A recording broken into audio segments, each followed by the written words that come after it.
How you guys doing? This is Hybridsteel. Welcome to Gold Mining Simulator Day 8, I think it is. I put it in the title. I can't remember what day it is now. I know it's Friday, but I can't remember when we started this season. And yeah, it's been a funny old week, really, isn't it? At the end of the day, we're all good. We're getting into it. We're going. And I've been pushing as fast as I can to get to Nighthawk, and I got to Nighthawk, and now I'm digging in Nighthawk, and then I had to flatten out some land, and then we're going to be digging in Nighthawk. And the reason why I had to do all this was because you guys have seen all this before. You've constantly, oh yeah, we're playing Gold Rush again, cool. What are we doing again? Oh, we're going to be digging out the plot land. Okay, cool.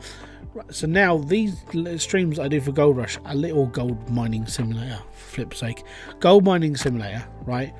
I'll just chill streams. If you've got questions and you want to have a chat and you want all that other stuff, go for it. Be happy. Have a chat. That's what I'm here for. I'm here for now. What happened to my save? We're at 89%. I need to fill the truck up twice. Good evening, Scruffy. How you doing? So, what I did was I flattened out this area of land. And I flattened out this area of land because this is where the gold is, at this depth. Now, my first couple of digs were actually at this depth. And I did alright. You know, I managed to basically get to a point I've got money and I've got enough to sort of like buy the plot of land. I've got enough to do this, that and the other, and I'm all right. And now it's just all about just sort of basically just going for like the end of the season. I need to just dig until the ground freezes up, and then we'll go and buy the land, and then we'll be all good, and then we're fine. Had a great walk yesterday, covered 35 miles an hour. Jeebus, man. I do like 3 miles an hour. You did well. Nice. I'm doing all right. I went to the gym today, first time this week, and the reason why is because, like, okay, so Monday was what the hell did happen on Monday? Something happened on Monday, and I can't remember what happened on Monday now. This is how I've had a migraine this week, so I can't remember certain things. So Monday I did something, and I couldn't go to the gym. On Tuesday was sports day at the school, so I spent all day at the school because I had to go for morning and afternoon because my kids are in different years.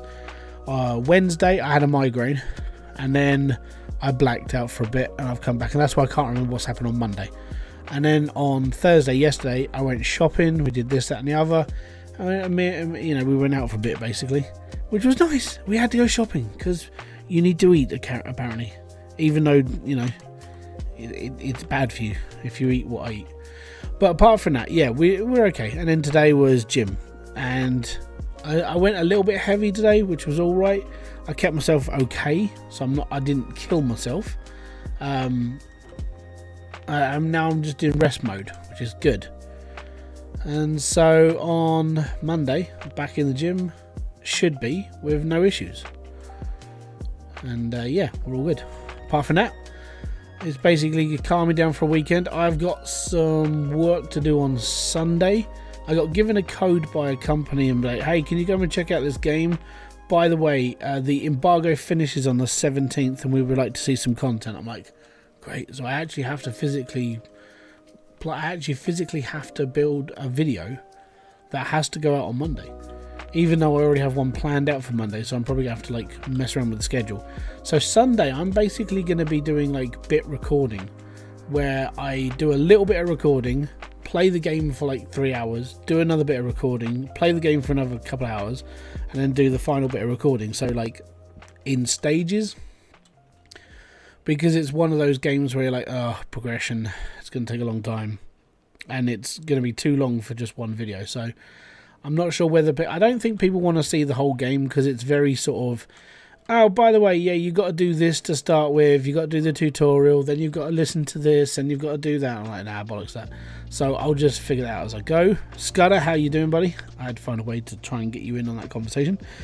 But yeah, apart from that, Yeah, doing all right. I think I'm just knackered. Like as I said, it's been a long week for like the whole family thing.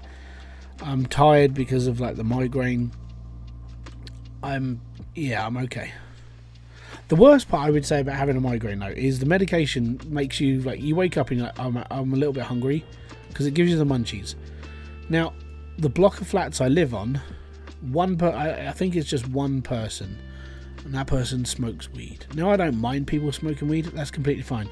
But when you've already got the munchies, and then all of a sudden you're getting like secondhand stoned, and then you really want the munchies, that's when it gets really bad. Normally about 10:30, 11 o'clock. I think it's before this person goes to bed, so they normally smoke weed before they go to bed. Probably helps them sleep, you know. May have pain. I think I know who it is. There's only one person I think actually suffers with pain-related problems in this block. I think I know who it is. But it's fine. I don't have a problem with people smoking weed. It's fine. Detective Hybrid. I know it did. So it never happened until certain people moved in. So yeah, it basically solved itself. But there have been like 2 other families that moved into this area before, like around exactly the same time. So it took a long time for me to figure this out, because I'm not going to go walk around on people's doorsteps going, "Excuse me, are you smoking weed?" I don't mind. I'm just asking, you know. Apart from that, we're all good. 1 new member? What happened? Hold on. It says I've got 1 new member, but then I haven't got any notifications whatsoever. You know what? This is doing me head in. Didn't get any notifications. Didn't get nothing. So if you are my new member to my stream, or if you're the new member, I don't know, maybe they subscribe to a video. I don't know. Maybe they're just a reroll. I don't know. YouTube's so difficult. Also, everybody's talking about this new feature that YouTube are bringing out, right? YouTube are bringing out this thing where we're able to like make several different thumbnails per video now, and they're like, "Oh, it's going to help you like find like the winning combination for this, that, and the other." And I'm like, "Cool." Hasn't happened to me yet. And I'm sitting there just going, I feel sort of left out. I hit the 1 minute ago dono, if that's it.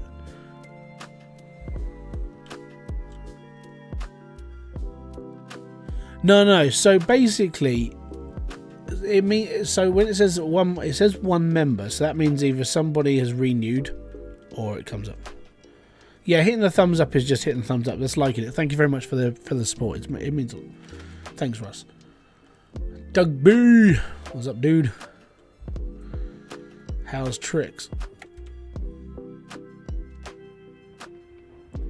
But we're digging. That's all I'm doing. Now I turn the in-game volume down a lot, because I don't. When I'm playing during the day, I'm usually watching things. So I watch House at the moment. I'm on season 2 of House.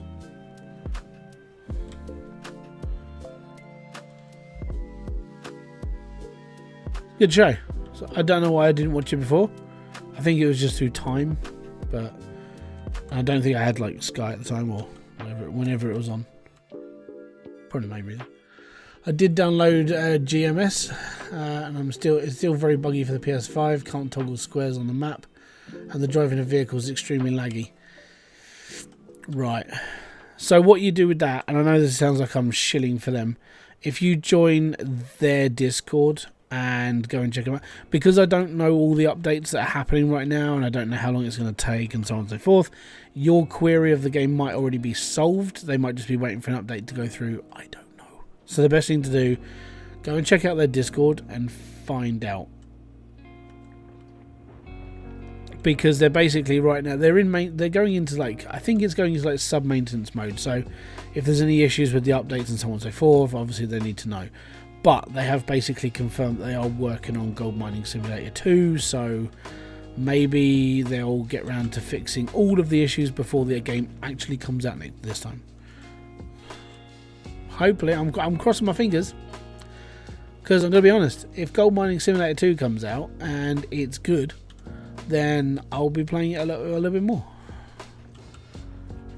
And I've got to play Out of War after this because of the public beta that's going with the multiplayer and everything else. And I think me and Split are going to be doing a video or something as well, which is going to be pretty cool. I don't know, but he said he's got plans, so I'm just going with the flow. See how that goes. I'll probably will start my own little mini season that as well. We'll do one video a week because unless I do streams, because streams are much easier to do for Out of War, because Out of War is an actual beast of a game if you're doing things for long amounts of time. I just hope the popping stopped, because that's the main reason why I stopped playing it, was the popping on the mic. And I was talking to some of the people in the Out of War Discord, and I'm not the only person that was happening. Apparently it's rare, but it is a thing that's actually happening to other people as well. So I'm all right. As long as it wasn't just me, I found myself in a little bit more sort of like, I can sort of breathe. Okay, it's not my settings, it's not this, it's not that. Genuinely, it is an actual problem with the game. So, well, it's an internal thing. But apart from that, all good. See, I'm still tired, man. But it's Friday night. And if I wasn't here like playing this now, or I wasn't here having a conversation, I'd probably be sitting down watching Friday Night Tights. If you don't know what that is, go on to Nerdrotic's channel and have a listen. Basically, just grown-ass people bitching about comic books and movies. Something I like doing. I like moaning about things. Because, well, the way that the modern day world is going, it's all sort of ruined TV shows and movies and comic books. And I don't like that. Especially with the Acolyte. I want a real physics game involving hold on, what? There's that Jamie Doll. I want a real physics game involving as close as possible physics to water and gravel. These games like Hydroneer, Farming Sim, they do an okay job. They could do better. Yeah, so to put this into perspective, the games you're talking about are indie games. You know, they're not AAA titles. They haven't got the funding to make that, and not being horrible. If you want, like, realism, I know it's going to sound horrible and sort of sarcastic, but go outside and touch dirt, you know? If you go outside and play with the water and dirt, you're getting realism. You don't even have to play on a simulation game. The problem is what you have to consider is it's a game. And do the programmers really want to sit there and mess around with water physics and gravel physics just to do that?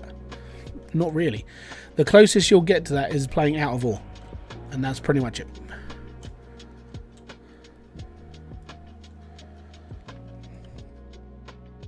There's no way Farming Simulator is a AAA game, especially with like price tag.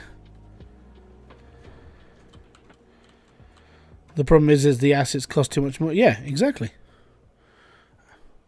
So why would you? Why do you want something that's so blatantly expensive that people just don't want to make it? I consider, by the way, I consider anything a AAA game is like if you're going to charge like $50 upwards for the base game.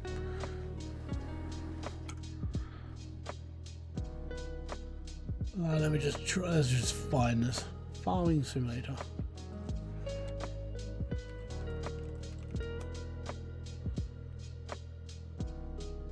You don't need a track code to go and play with gravel. I mean, I can go down the beach. Farming Sim. I mean, it's made by Giant Software. I wouldn't really consider them a AAA game and a AAA games company, and all they've ever really made is Farming Simulator. You know. And the base games, the premium edition. This is the premium edition. It's 37 quid. And that's like half the price of a AAA game. That's why I consider it a AAA.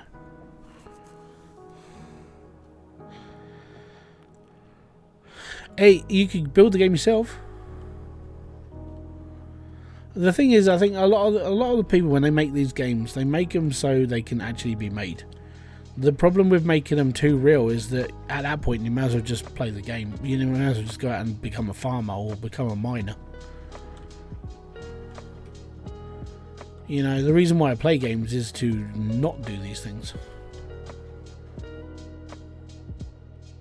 Well, actually, the main reason why I play games is because I'm a stay-at-home dad.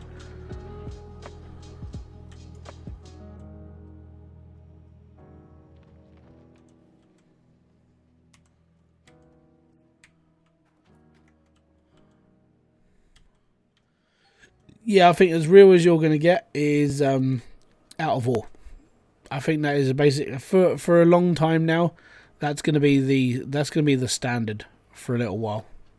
I'm not sure what Gold Mining Simulator 2 is going to be. Hydroneer is just a fun sandboxy game. It's not supposed to be realistic. Gold Mining Sim, I mean, it's old. This is the problem. This game is, what, 2017? You know, give it another couple of years and it's basically 10 years old at this point. It's like, do we really want to keep playing this prehistoric piece of crap? Not really. I want a new game. I want something new as well. People are moaning about it. I'm moaning along with them. I want a new game. I like this one, but I do want something new because this is very predictable now. It's like, oh, how much am I going to get? Okay, if I play like 10 seasons, nothing much is going to change.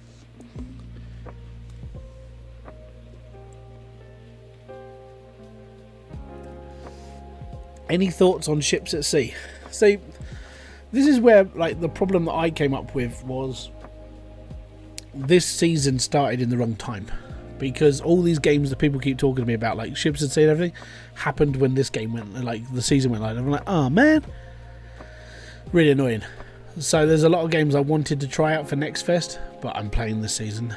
Like I wanted to give Underground Garage another run, because last time I played it, it was ropey, but they've completely changed the game forever, which is good.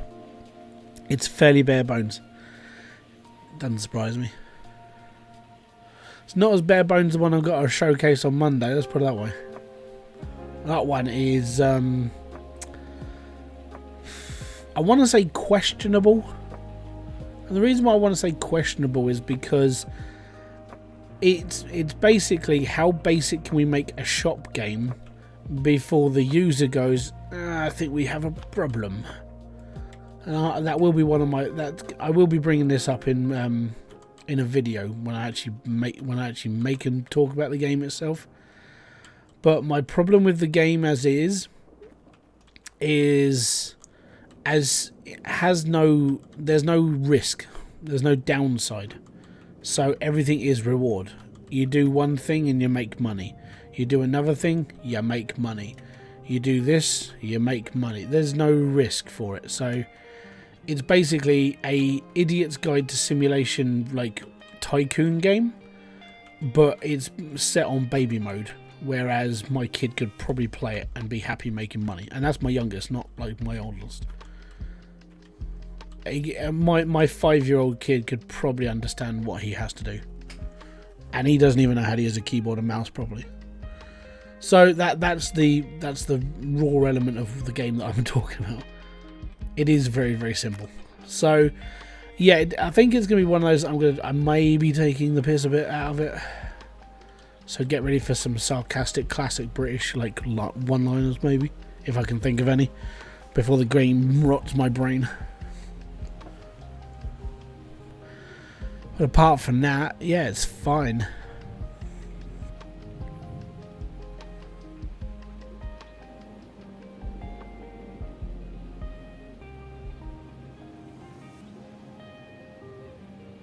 Rumble, rumble.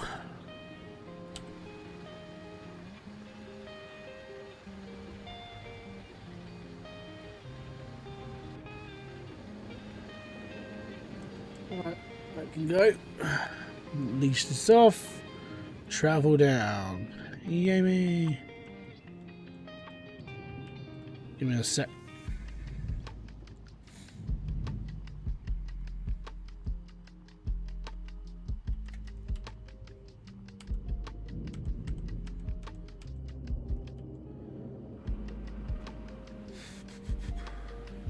Okie dokie. How does the season work for Gold Mining Sim? You all start the same plot, or yeah, so day one everyone starts in the same plot of land. It's basically the developer chooses which one's already open, and you dig, and you basically try and make as much money as quickly as possible for as long as possible. And I mean, right now I'm nowhere near top on this, and I'm like 3 days behind everybody. This is how far I'm away from people who are like up with me. Indian Ninja Gamer, by the way, is the guy that actually did this whole like no Franks challenge. So that's where he's at. But all these people up here, they're just blitzing this right now, you know, and they're much better than me. But the idea is just to dig. Now, because I did kids sports day, I was ill, I've done this, I've had time off from the game, and I screwed up at the beginning where I was just like old Arnold for a couple of days where I shouldn't have been. I didn't think of trying to move to Rivertown as quickly as possible. I didn't think, hey, that's going to make me a little bit. I could have been on Nighthawk 2 days faster, maybe 3, if I'd actually thought about it, but I didn't. So, yeah, it was a big faux pas on my way. I should be around 20. I want to say about 22 to 24,000 ounces of gold runner, roughly. That's where I should be, but I'm just coming up to 10,000 because I spent way too long faffing around, and I've had time off. I haven't played it as much as I've done in previous seasons, but we are now on Nighthawk. I'm now in the ground. I know some people will stop playing soon because some of them can't go for like 4 weeks straight. So that's my advantage. I can play this game for very long periods of time if I've got nothing else going on. Family, kids come first. So if they've got a problem, they're there before this. At the moment, they're asleep, so it's fine. But if I have to do something over the weekend, I'll go off and do that with them. Just means I won't be as high up the leaderboard, but I don't really, as I said, I don't really play leaderboards to really care or compete. I play leaderboards because it's the only how I can actually play this game. I can't play this game on my own anymore. I can't sit here for 10 hours a day recording a video for a 20-minute video and go, yeah, cool, guys, if you want to watch me do more, then sit back and relax and watch another 20-minute video. How about I just stream it and be happy? The Stig. Hi Hybrid, long time. I've been in the stream. Yeah, you probably haven't been here since the last time I played this game. Kind of like a few people, but it's fine. People have lives. It's all good, man. Don't worry. That's how the season works though. Season works, everyone starts on the same plot. You go as quickly as possible. Like Accelerate, the guy that's in first place, he went 17 hours straight at the start. 3 tier 2 wash plants, and he just dug out area after area, just rinsing it basically. So that shows the dedication of how fast some of these people are willing to go. I haven't really seen or heard many people cheating, which is quite nice, because at the end of the day it means people are learning. Maybe we can only hope. How am I doing? I'm doing alright, man. I'm doing alright. Chilling. I'm trying to come up with a way of growing Twitch without really double streaming. It's going to be difficult, but joys of life.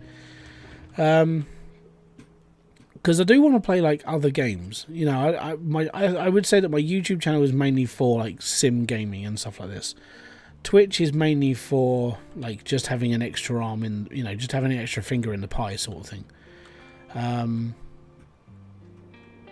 Yeah, it's either going to be, I'm either just going to go sort of like maybe just independent stream every couple of days sort of thing, or do a faceless channel aimed at younger audience to make more money. Haven't decided yet, but apparently Roblox is a really good way to get people to to get kids to watch your stream for longer. Literally, I've spoken to several children over the last couple of days because I drop my kids off at school. I'm not a paedophile. I don't hang around outside gates because I'm dodgy. But because I'm standing with my kids waiting to go in, I talk to other parents and other parents' children, and they're all saying that they're like, oh, do you play Roblox? Like, no, I don't really play Roblox. It's mainly for children. And I'm sitting there going, but like Gray still plays Roblox, and there's some adults who play Roblox, and the reason why is because obviously kids are more impressionable.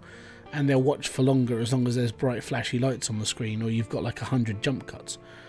And I'm sitting there, maybe that's what I'm missing. My content is built for a very specific audience. My content is for people who enjoy playing jobs, or me taking the piss out of said game, or helping them in something, I don't know.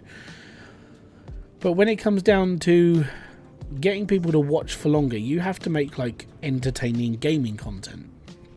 And a lot of these entertaining gaming content creators are faceless channels, and they basically fudge around on a game. And I'm like, okay, so why don't I do that? And I think like over time, I'm slowly breaking my morals. I'm just like, I need to just sell my soul to YouTube and just be like, I need to just I just need to get views. And I think that's going to be the way. With this channel, I'm never going to change it because I actually like being me. But I would say if I wanted a channel to be more appealing to people, for a younger group of people, I think it has to be that way. I think that's just how it has to be. You agree? Disagree?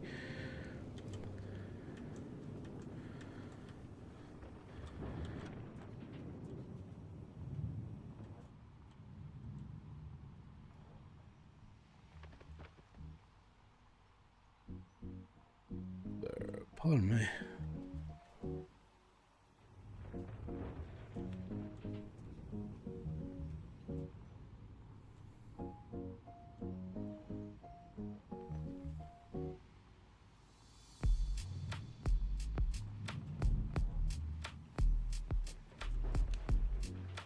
Agree. See? Right, last line, and we'll get this one shipped off and done.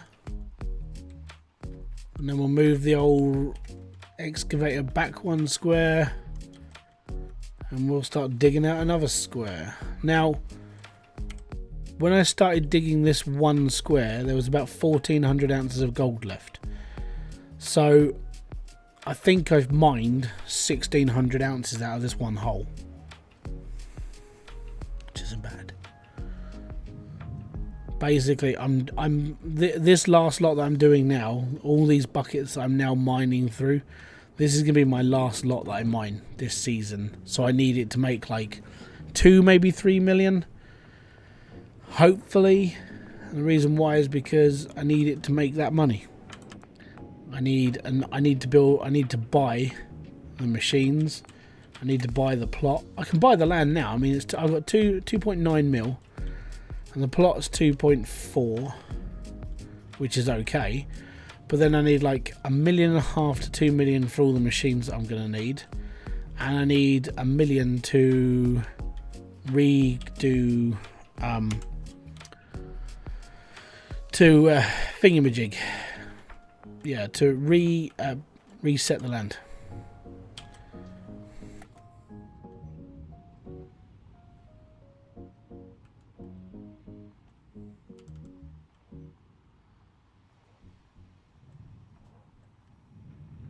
You're making sure you're comfortable after. Yeah, so Nighthawk takes 45% of all your earnings.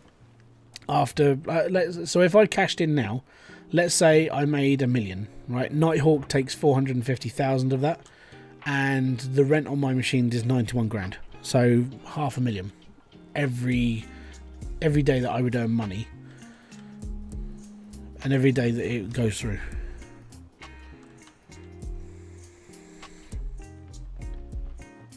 Yeah.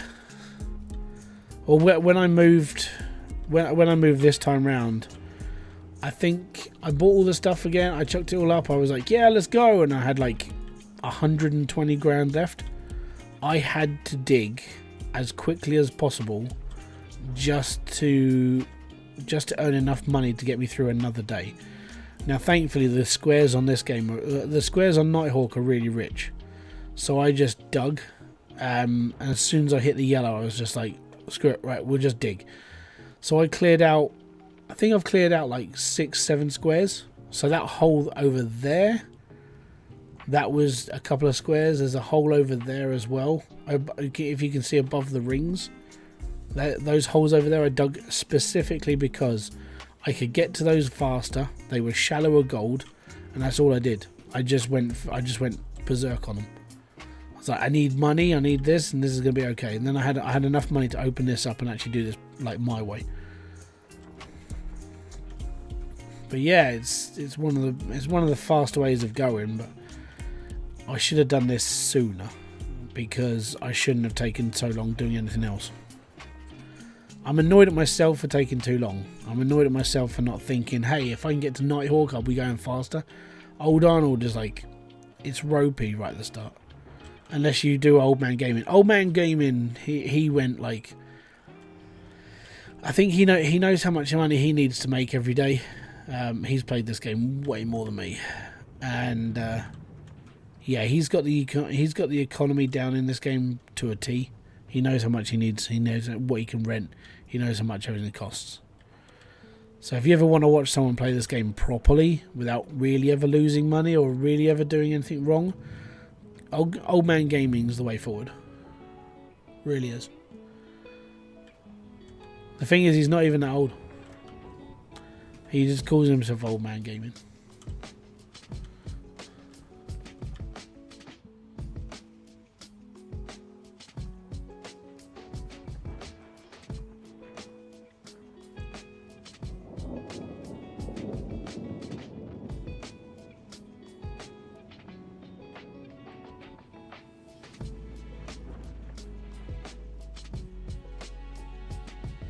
I think we need to go forward hard, like a little bit.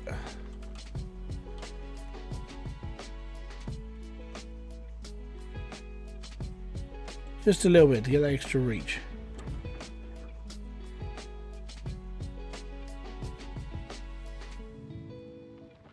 Should be 99.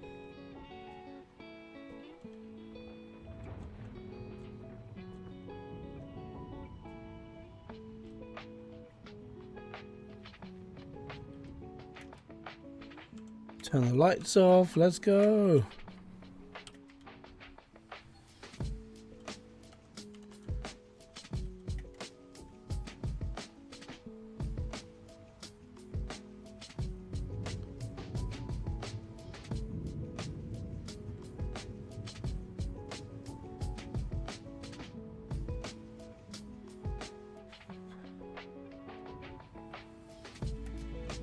But I think with the No Franks challenge, it's not so much as a strategy, but I think this is going to be, you're going to see a lot more people, if they're taking part in this, you're going to be seeing a lot more people reset their claims faster because they don't want to travel so much with the trucks.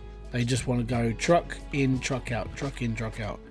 So the bit where I've mined, that bit in front, that's not far from there to here. That would only be like 2 francs, maybe. Travelling Hobo, thank you very much for following over on Twitch. A boom to you, sir. When you sell gold at the start of getting used to the game, is it better to just sell or turn it into bars? It's best to turn it into bars, you'll make more money. If you just sell gold to the blacksmith, you'll lose 50% of your cut. So let's say you had 1,000 ounces, you'll lose 500 ounces of that just straight out down the tub. So yeah, always bar it up. Even if you only make it, because obviously at the start you got like a limited amount of money, make a bar of gold. It'll only be worth like $1,000 or so, but then the next one will be worth more because you can put more into it.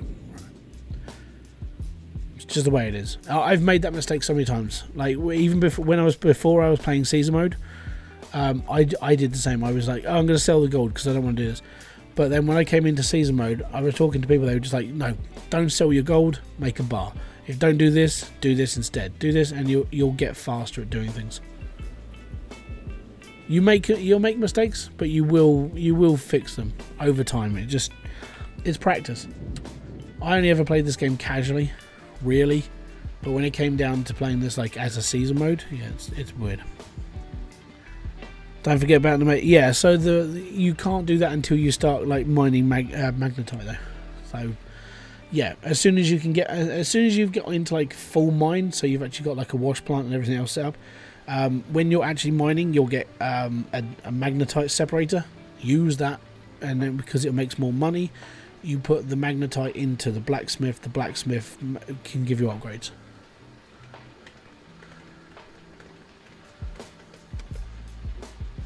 Yeah, the game's always on sale when the season mode's on. Always.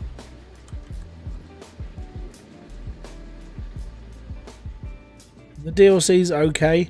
I wouldn't say the DLC's anything special, let's put it that way. But if you're buying the DLC, you're buying the game, you're supporting the game, and they've got the funding for Gold Mining Simulator 2, which they are going to make now. So we're rocking on with that one. It's going to be good. I hope it's going to be good. I'm hoping for like bigger machines. I know they're doing an update in They're doing an update towards the end of the year, so we should see a new update between like November and December maybe. I'm hoping, because then if a new update comes in, then I'll talk about it and I'll go from there. If it's crap, I'll call it out. I'm not afraid to turn around to these companies and tell them they've made a shit game, right? That's one thing that I've always said. I will always tell you honestly how I feel about things.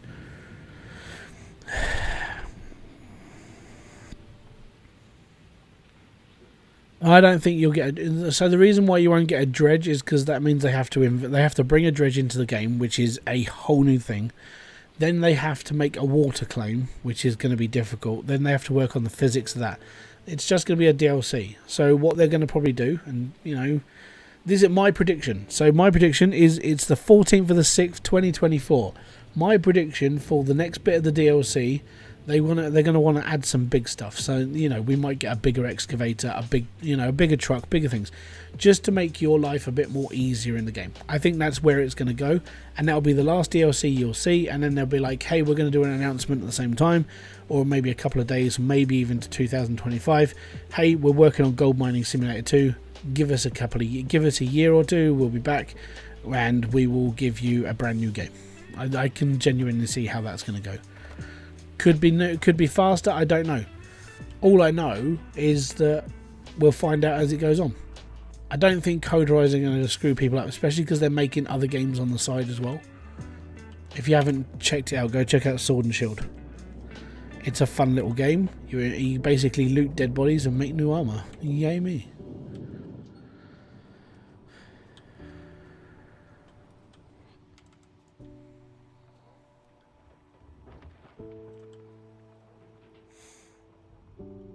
And the physics explosions. Yeah, there's problems in this game, but I mean, these are things that never ever got worked on. Both teams have always had the problems. You're never going to fix them. They may, like I said this years ago. They should have just gone right. Okay, the game's in maintenance now. We'll just continue for a bit. We need to start a new game. We need to do something for these people because they're our fans of the game. But the longer people wait, they get more and more fed up. And they get more and more annoyed. Then they just start calling you out for not a lot. And it's mainly people who they've got nothing else better to do in their life. I find that funnier.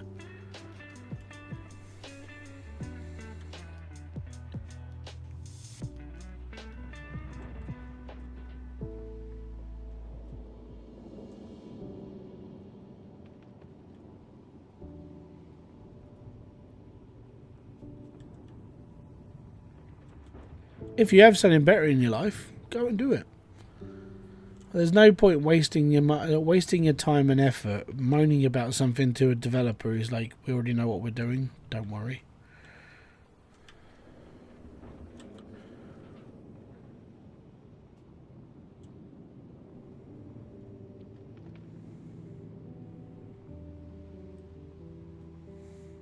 My allegiance in this is I sit in the middle. I'm more than happy to say, nope, this is crap, or it's okay, it fits the game.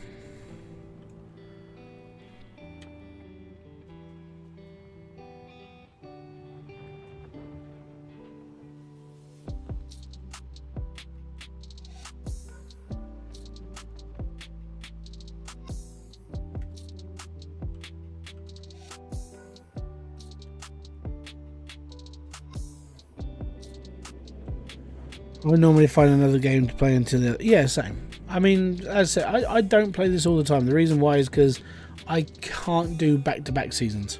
Right, I tried that last time and I just couldn't do it. So for me, doing a season every other couple of months, I'm okay with this. It gives me time to mess around, gives me time to do other things, and gives me time to vent or think about what I did wrong, or this, that, and the other, and play different games and try out new experiences. To seek out new life and new civilizations. To boldly go where no hybrid has been before. We'll see how things go though.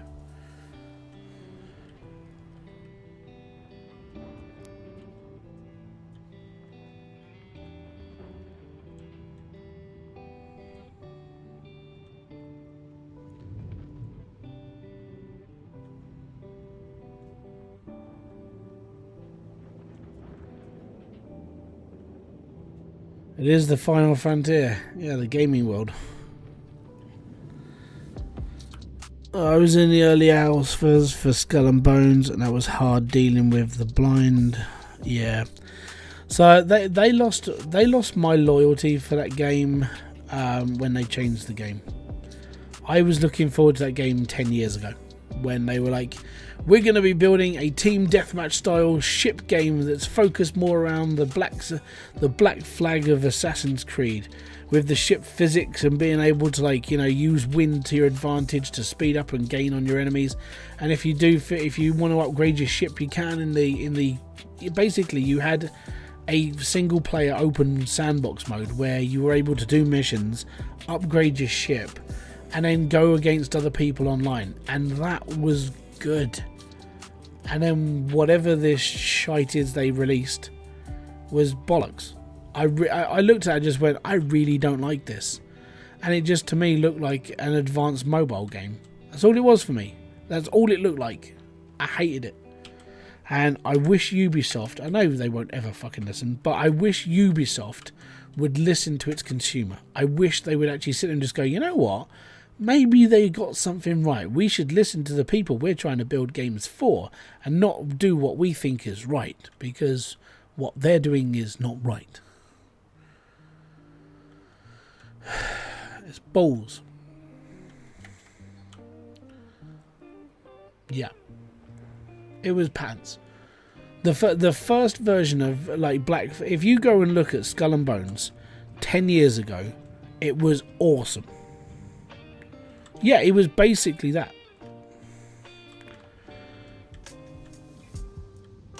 But then it's like all the animation-y stuff. It's like, oh, we need to go offshore. Okay, well, you're going to go offshore. And it's like, it's not even a cutscene. It's just a, like, almost looks like an open cinematic. It's not, I don't know, it's just two people standing in front of each other for a bit. Skull and Bones sort of lost it. Go and watch, seriously, if you never saw Skull and Bones up until like this year or last year, go and check out the original trailer to Skull and Bones, and you'll see what they were planning to do. Even just like they did a showing of it 10 years ago, and they changed the whole game. I was well hyped for that game until 2 years ago, when I saw what was coming out, and I was like, it's not the same game.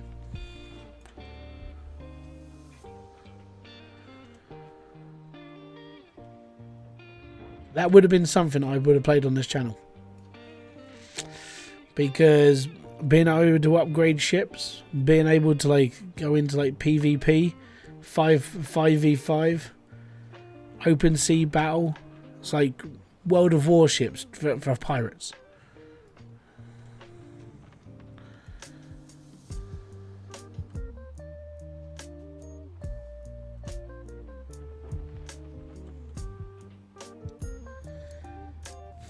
Yeah, so the reason why people like pirates is just because it's, I don't know, I would say it's one of those romanticized ideas, isn't it? You go out on the high seas and you live the life of the free. I mean, the real life was a bit sort of more tragic than that, but I think it's through Pirates of the Caribbean it's been romanticized to be a thing, you know? You're like, oh, I can go on the high, I can call myself Jack Sparrow, I can go and defeat Davy Jones, and we can go treasure hunting. And it's like, okay, cool. Do you know anything about pirates? Because, you know, it was a bit of a crappy life. If you didn't die of scurvy, then you were alright. You know, or malnutrition. Turns out that most of the healthy pirates are on board were eating the weevils that were in the food because it gave them an extra protein source. You know, just the loveliness of being a pirate. I drive past the black sail set with the ship still there. Cool. At least once. That's cool, man. Yeah, I mean, Black Sails was a good TV show. I really enjoyed that one. And I like the how they brought John Silver actually into it, and how he had his leg removed. I thought that was pretty cool. But that would have been a thing that actually happened, you know. They would have strapped you down and chopped your leg off. But like, okay, you might survive. We'll just see how it goes, you know.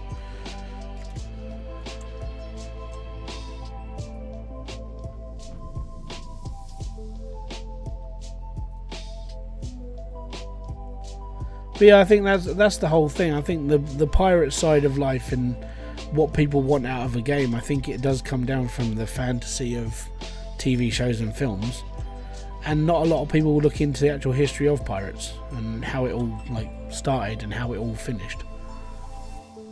I mean, some of the more obviously there was famous pirates, but some of their lives have been like twisted a little bit to make them seem more like piratey.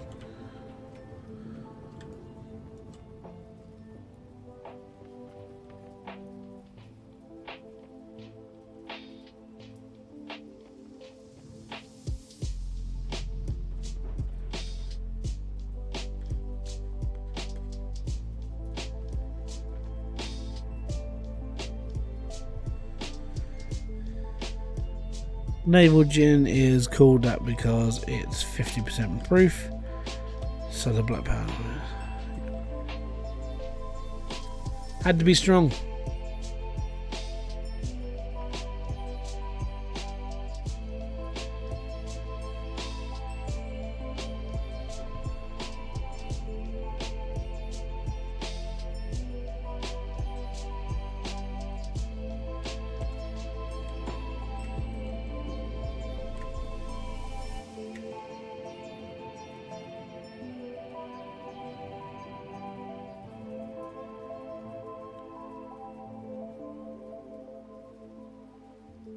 Do dee doo dee doo dee doo dee doo doo doo dooby dee doo be doo. Oi.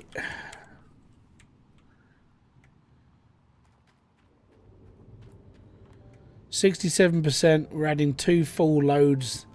We'll hit 107%. It should be 107%, which means we have to do a quick changeover.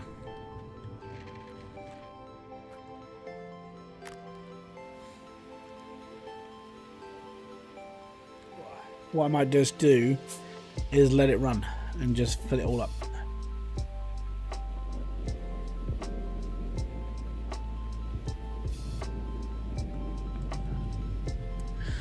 Grilled brick, yeah, I'm doing all good, man. Chilling out, man, chilling out.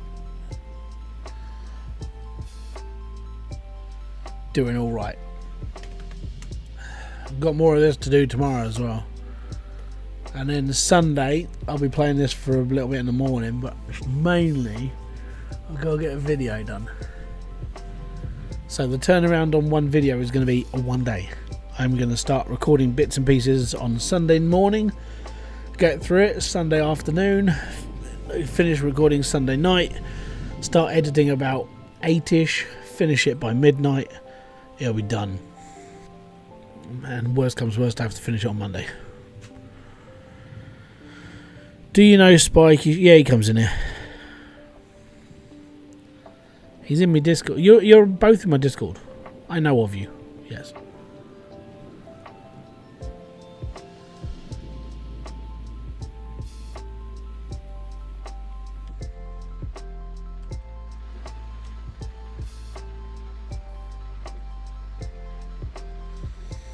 You alright, Hybrid? How's your day been?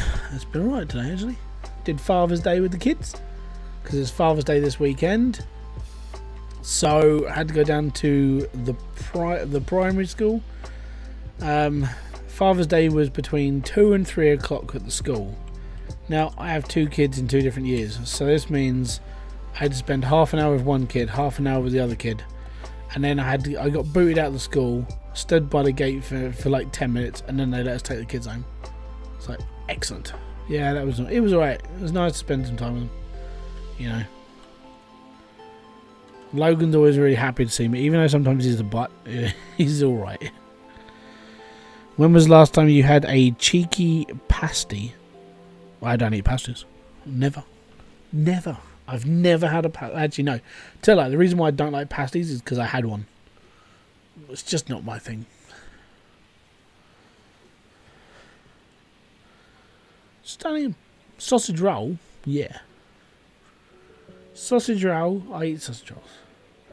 But I am looking after what I'm more eating. What's a pasty? It's basically a cold pie with a thick crust around the edges. It's an interesting fact of why it has a thick crust. Basically, back in the days when miners used to have like their food made to them by their wives, and miners have dirty fingers. So the thick crust was actually where you could eat with your dirty hands. You could eat the inside of the whole thing and throw the crust away because you had like dirt and soot all over it. An English calzone. Yeah, sort of. It's just not pie. It's just not a pizza.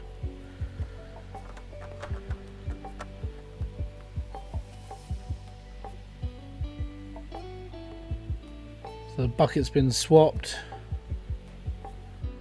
Excellent.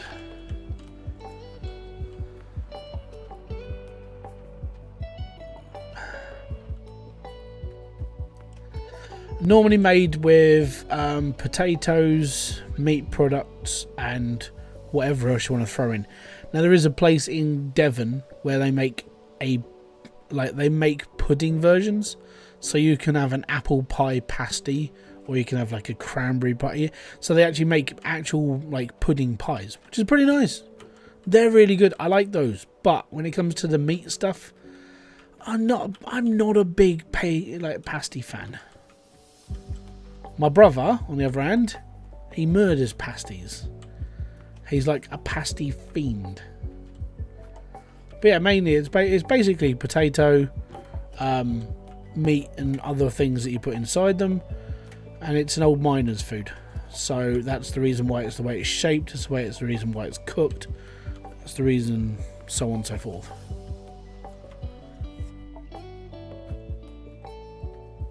If you want to see a giant one, give me a second. Let me see if we can find the giant pasty. Image. It's basically a pie, okay? Technically, it's a pie. Now, there are stupid people who make really big ones. This was an article in the BBC. So, let me just pull this over here. Display. That's a pasty. You know, things like this. The Cornish pasty. That's how big. That's the biggest pasty. Yeah. If you like giant Cornish pasty, you might be interested to see the enormous one we made back in May 2011. On the 2nd of May, CornishPasties.com has the honour of making a giant Cornish pasty to promote tourism in Cornwall. The pasty took 3 hours to bake and weighed a massive 9 kilos or 19 pounds. That's a big pasty. Once cooled, the pasty was taken to Birmingham New Street train station, was put on display promoting Visit Cornwall. There you go, that's a pasty. Like I said, it's just a pie. That's what it looks like on the inside. Meat, potatoes and gravy and bits. There you go.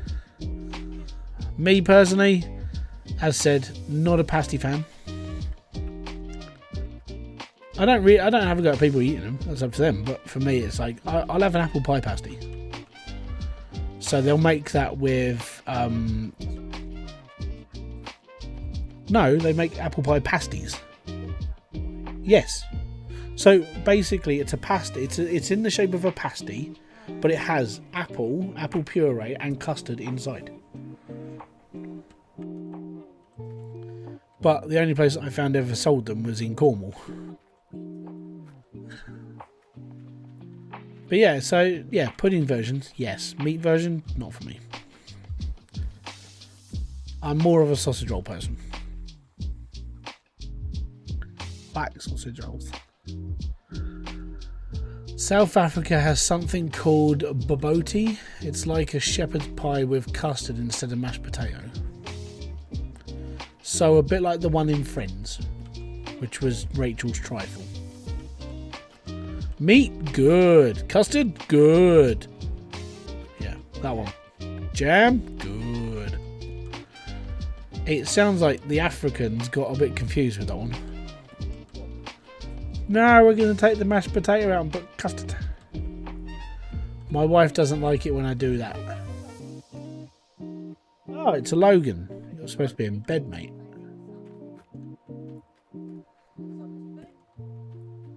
I need a drink.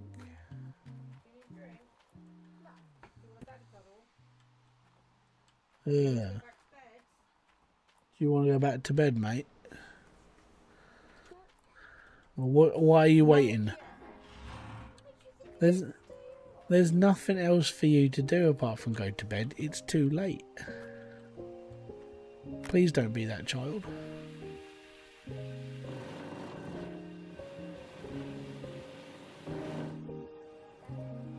I'm still here. Yes.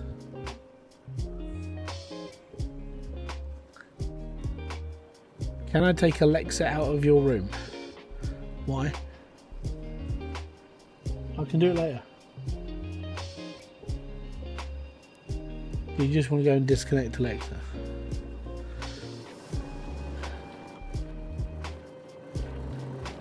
Also, stop scratching, mate.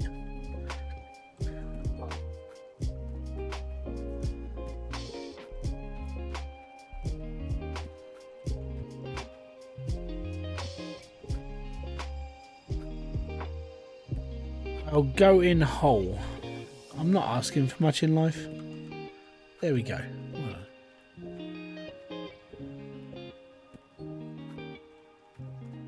My wife doesn't like it when I do that. What doesn't she like? Sorry, I'm like distracted.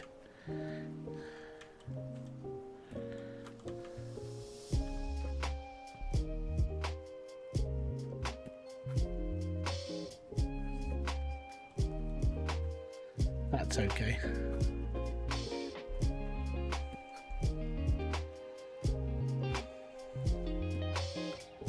The Friends comparison to one of her country's dishes. I don't make stupid food then. Sorry. It's a joke. It's a joke. I'm not trying to kill people. I'm not trying to be abusive to people. No, the thing is, right, for me, it's like, if I can reference it in, like, 90s pop culture, then I can, and I will.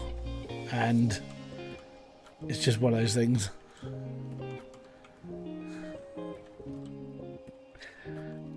I'm sorry, I'd be laughing my ass off at it. It's just how it is. I'm Scottish, so I can't talk about food, let's be honest. Yeah, you had to basically go, what can we make out of a sheep? Right, what we'll do is we'll just grind everything up and stick it as intestine. It's fine, don't worry, people will enjoy it. Yeah. Don't worry, I'm from the land of fish and chips, England. Check it out, we got fish and potatoes.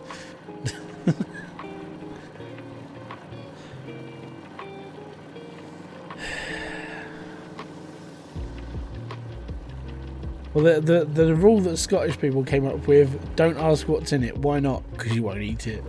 If you don't ask, you'll be fine.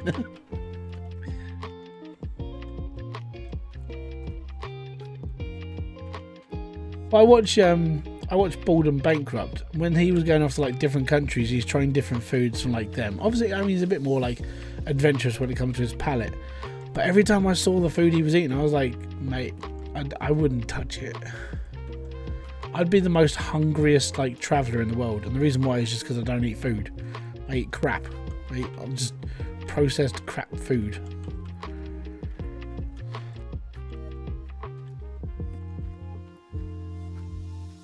But I am being more selective with my foods now. If it has a good protein intake, I will eat it. Instead of just, hey, we'll just eat all the deep fried Mars bar stuff. You know? And also, why did the Scottish people invent this deep fried Mars bar? That was one that got me for years. I'm like, it just doesn't make sense.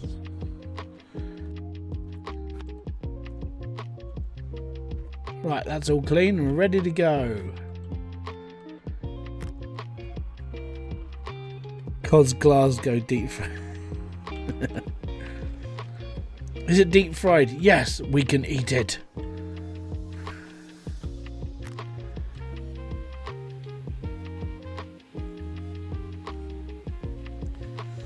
I grew up in Asia in the 90s.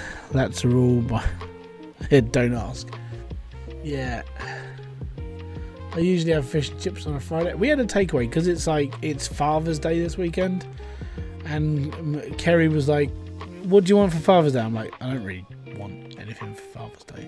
And she's like, "Do you just want like, you know, takeaway?" I was like, "Okay," because I'm boring. The thing is that the stuff I want is all really expensive, and I don't expect anyone to ever buy me a PC for Father's Day, that sort of thing. So, or hey, what else do you want? Well, I'll have all of this stuff. You know, it's all stupid expensive, or there's no point because I've got to pay for this and I've got to pay for that sort of thing.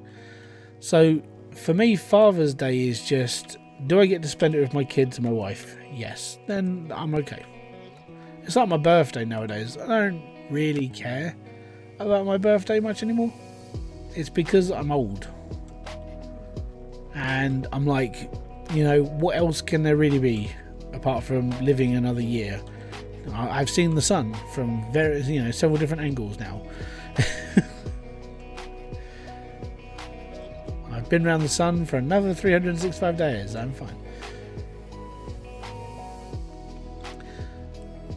It's also Youth Day on Sunday. Did you know it doesn't really matter, because all of the extra holidays like Father's Day and everything else, we all get cancelled out because it's Pride Month. It was National Men's Health Aware. It was National Men's Mental Health Day on like one day this month, and no one really talked about it because it's the American holiday and not the English version. But it all got cancelled out because it's Pride Month. I was like, that sucks a little bit. Men's mental health is a big thing. I don't care if you're a man or a woman, if mental health is something that you need to look after. I come from stubborn generation. Other people, not so much. Exactly.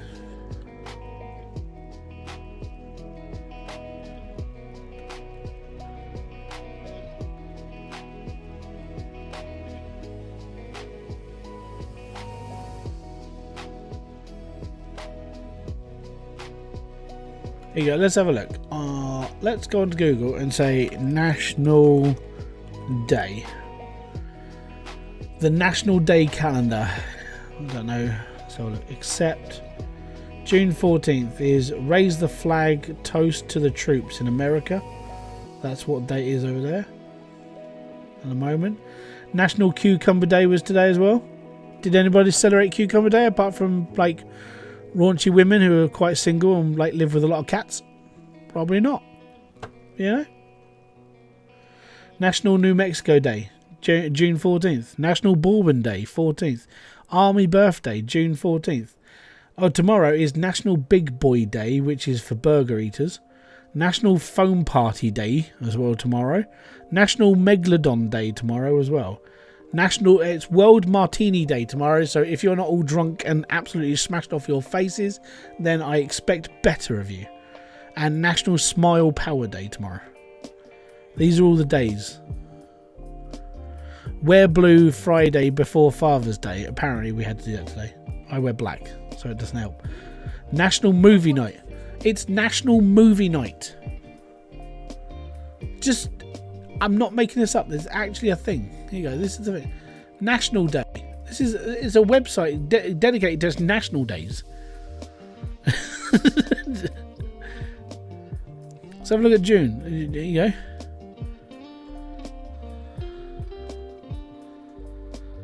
Notable people born this month. Marilyn Monroe, Morgan Freeman, Harriet Beecher Stowe. But yeah, look, it's National Cucumber Day for all the lonely cat ladies out there. It's fine. National New Mexico. And there you go, National Big Boy Day.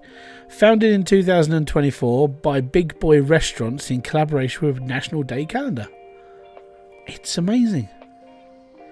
National Foam Party Day. So tomorrow, by the way, you need to be absolutely smashed off your head, smiling in a foam party, eating a burger.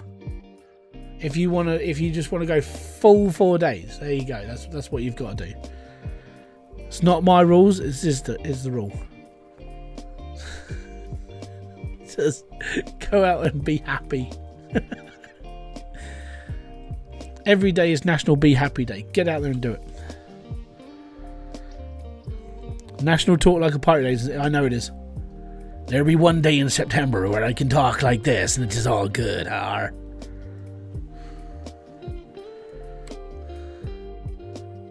underage.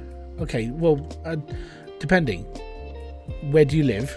How old are you? And then you could just identify as a UK person. You know, you're allowed to technically drink at 16. You have to be accompanied by an adult in the UK.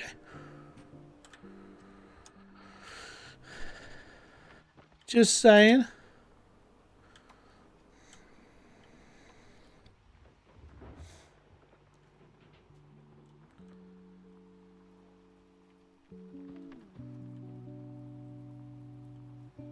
I am waiting for National Get a Tattoo Day, because then I'll be alright. I'll be happy.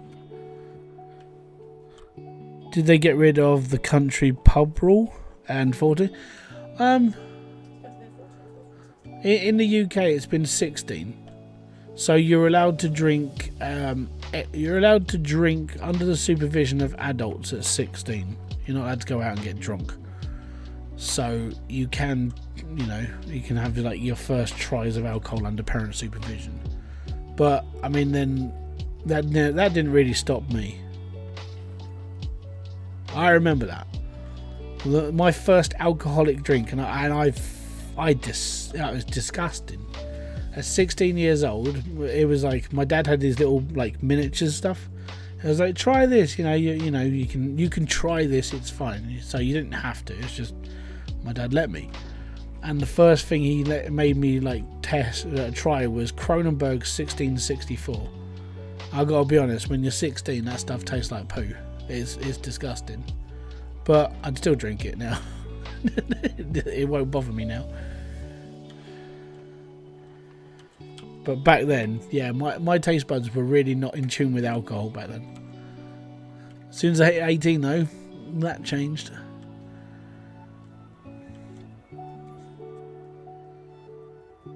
Up South Africa, so there are 12-year-olds drinking Red Label. That's bad. 12 years old is too young to do anything. Really is. I mean, that's like my kid in a couple of years' time telling him, Dad, I'm a full-blown alcoholic and now I'm going to therapy.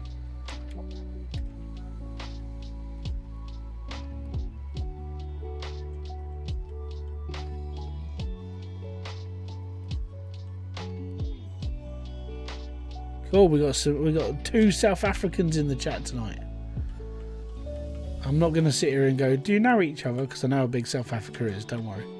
I'm not that stupid. Wouldn't it be funny if you were his neighbour? That would just be like, holy crap.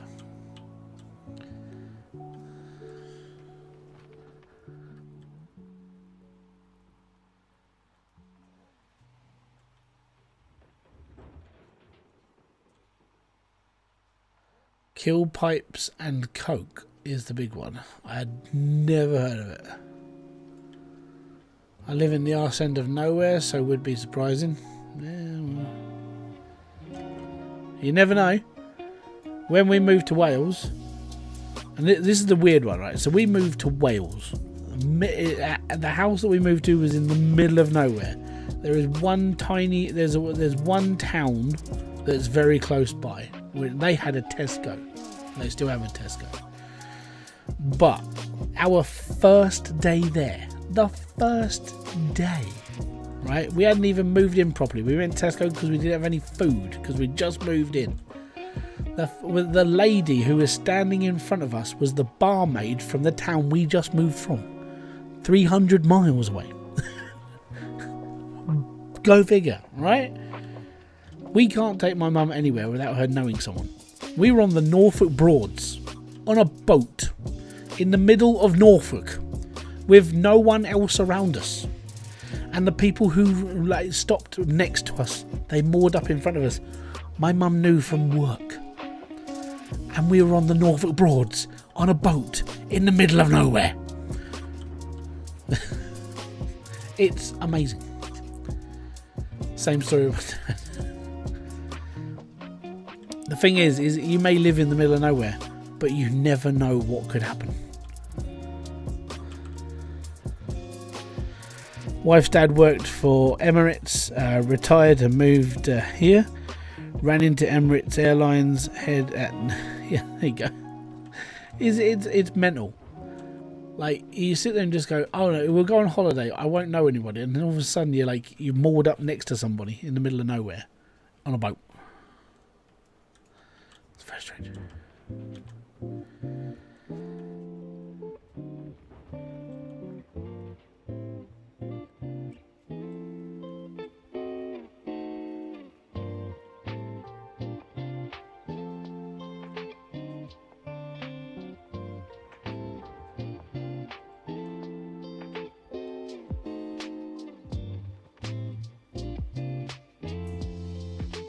We're up to 100% yet? No. This is the problem with this game. You dig so much, you have to start questioning your mentality about, oh, what number am I up to?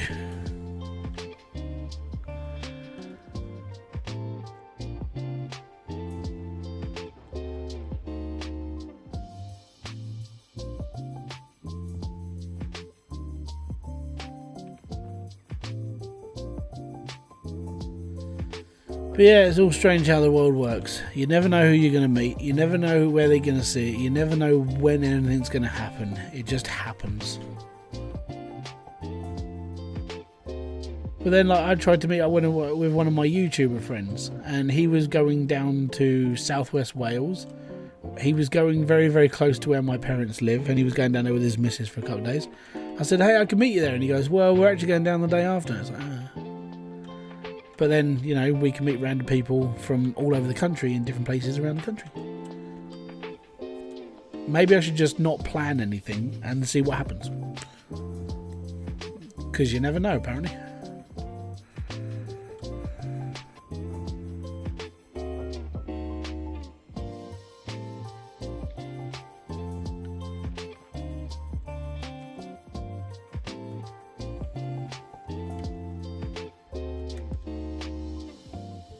I pushed the button and I know I pushed it because it's the space bar.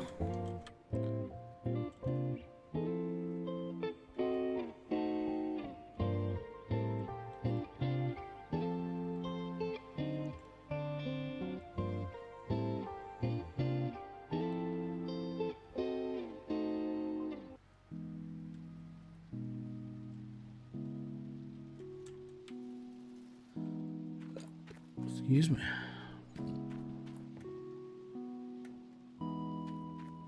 Parkour.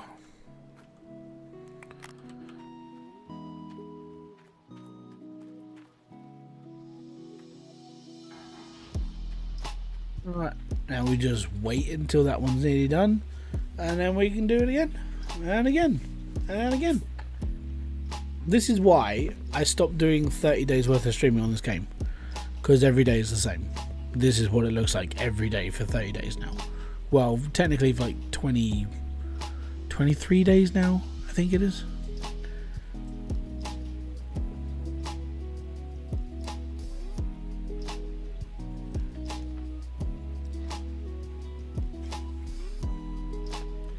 What I'm considering doing is, once I've got everything paid off, I want to build like a massive pile of buckets and just not cash in, and then on the last day just keep shuffling buckets.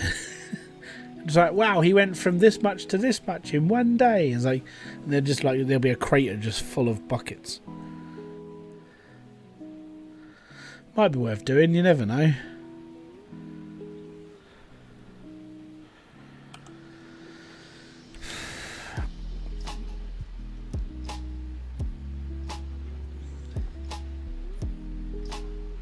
Your wife got the 1 year clear from cancer? Good. Keep fighting. I think Kerry's been clear for 3 years now. This will be her 3rd year, so she's got 2 years until she's all clear.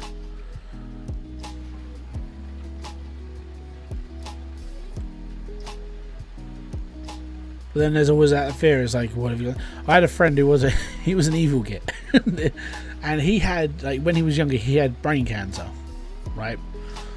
And it was before he proposed to his girlfriend. He said, "I've got something really important to tell you, and I don't know how you're going to take it. And, I'm not sure how we're going to cope, and so on and so forth."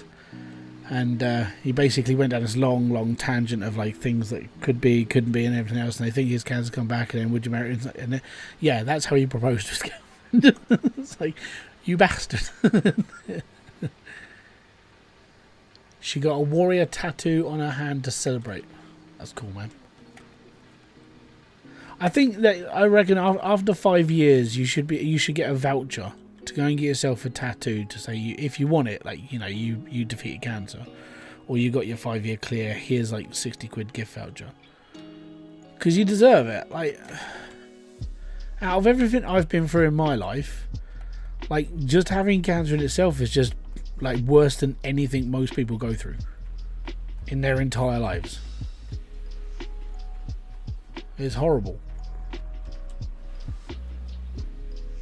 And the worst part is you'll probably sit there and agree with me, as the person who just is like, okay, I'll take you to the hospital, okay, we'll do this. You can't do nothing.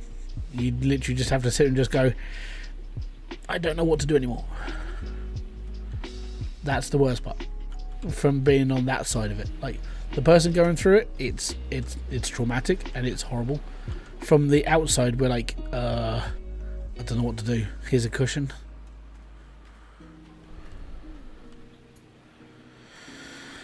Yeah, sitting on the sideline sucks, because you can't do nothing. You're helpless, and you don't have the training to deal with it all.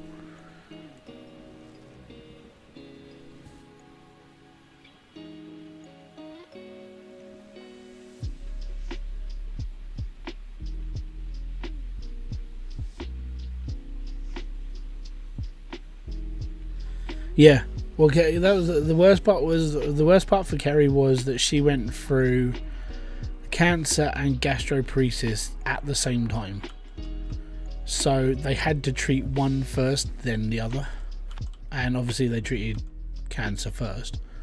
So she was stuck on a tube feeding for months until that could be.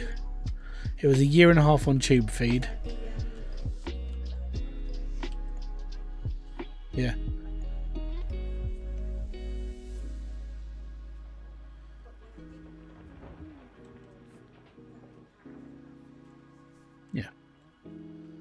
Yeah, basically she went through the ringer first, and it was, I think that is the only way cancer could be worse, if you have something else underlying or something else with it at the same time. And yeah, the other, it was basically a triple. So I know this is like, hey, we got a 1 point up, but it was, Kerry had cancer, she went through gastroparesis, and it was COVID all at the same time. So when it came down to hospital visits, when she was going through certain bits and pieces or scans and everything else, she was in hospital for like 2 weeks at a time. When she had to have like her NJ tube and everything put in, she was in for a week. When she had to have her operation to have her the thing put in, that was another week in hospital. When it was another week in hospital, because you had to be in there, and then you had to be sure that you weren't you didn't have COVID. So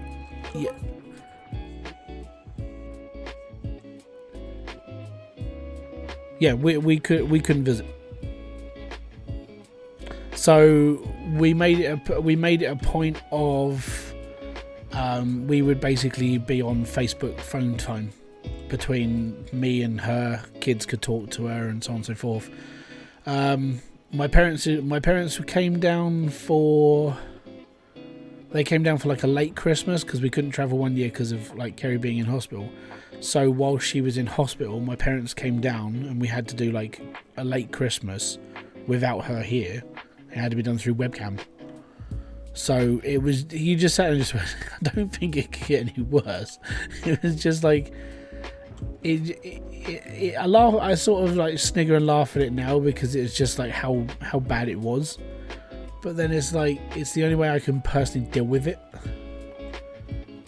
You know, and the worst part from being that kid, the one on the sidelines, was you just had to carry on. That was just the worst part. Because I couldn't do anything to help her unless it was like get a cushion, make her comfortable, that sort of thing. And explain it to like kids as well. Not easy. Explain the situation in history books. No one, yeah, exactly. No one will believe me. Again, like in 10 years' time, when like COVID is a distant memory and no one really cares about it anymore, and I'll be like, yeah, there was that time where I went, you know, Kerry went through cancer, we went through this, and I couldn't go to the hospital. I was like, why not? Well, because I could have been infected. I do still want to put out, like, since like COVID, I've never had COVID. Never. I do, well, unless what I had before COVID was COVID, but then that was before COVID. So how could anyone know? No one else caught it.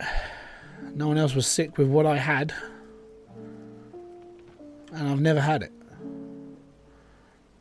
But then I do know people who have died from it. And I know people who have caught it and they've lived through it, and it's very strange.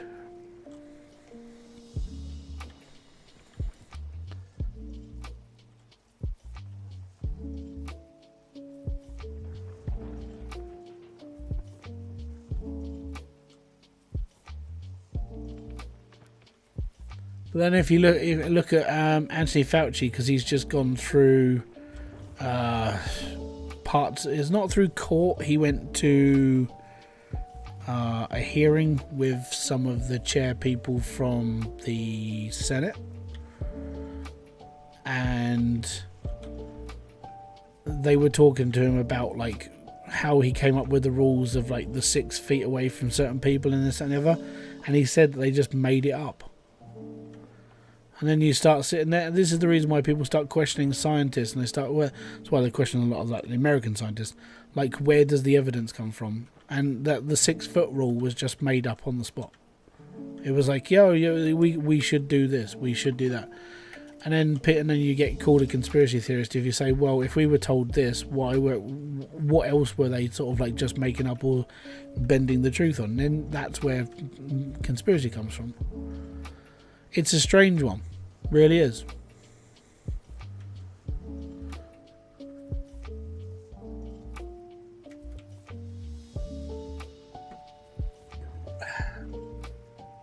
Congressional panel, I think, yeah.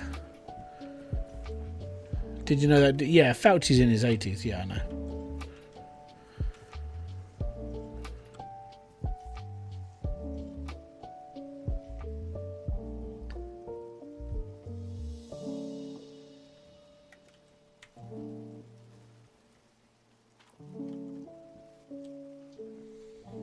But yeah, I watched a bit of that. I watched his some of the other stuff he was involved in when he was testing it on dogs, and doing like this was his other medicines that he's been involved in. And you just sit and just go, I think there's something wrong with scientists if they have to do like, oh, he signed off on the paperwork to have that all done. I was like, that's bad. There's pics from the Spanish flu in the 1920s with whole families, and the cut with masks and trams on no mask, no ride. Yeah. Yeah, and the Spanish flu was pretty bad.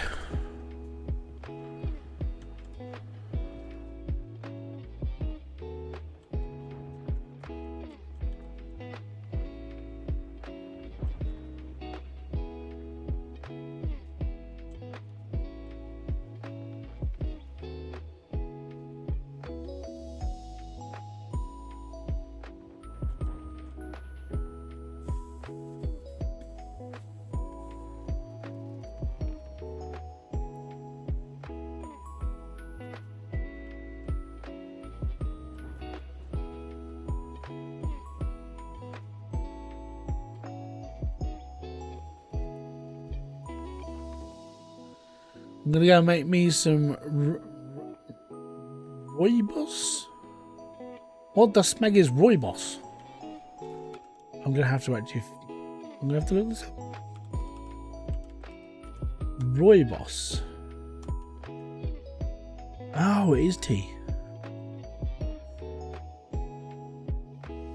Tesco sell it.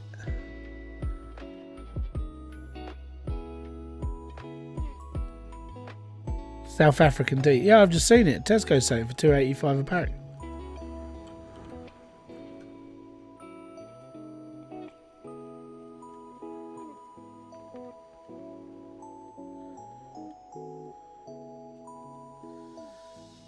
Well, 1 hour 25 in. Guys, if you're enjoying the streams or the videos I put out, don't forget to hit that like, subscribe and notification button below for all other updates. If you're on Twitch, don't forget to hit the follow button. It's completely free. It's free of charge. You can like the stream, be everything, and it's all good. If you do want to help out the channel or the stream and everything else, you can become a member for as little as 99p a month, which is cheaper than any coffee you can buy in the entire world. 99p a month, and you can become a member of the channel. Helps the channel out a little bit, pays for games and bits and pieces that I have to pay out for and everything else, which is all good. Or if you don't want to do that and you just want to get yourself a brand new t-shirt or a brand new hoodie or a brand new hat, you can go and get them from the links in the description box below, because that's where they are. I am right now changing over the suppliers for merch though, because Fourth Wall took over on YouTube. Well, technically they were like, well, we're doing Fourth Wall now, you can get your stuff here, and then like Stream Elements shifted their merch over to Fourth Wall, and I'm like, great. So I've got to redo my merch, because apparently all the stuff I was using before are too low quality. Even though I made it for the high quality on Stream Elements, you're looking at slightly better quality stuff now. So I have to redesign all my stuff, which is going to be okay. There will be an It's All Good t-shirt, because I say it's all good too much, and we'll go from there. So yeah, I will be I'm going to be creating some new merch after this season, because at the moment the season takes like as much time as I put into it. That could be like designing time and everything else. So I'll get all new designs and stuff done after this, and we'll go from there. Yeah, we will.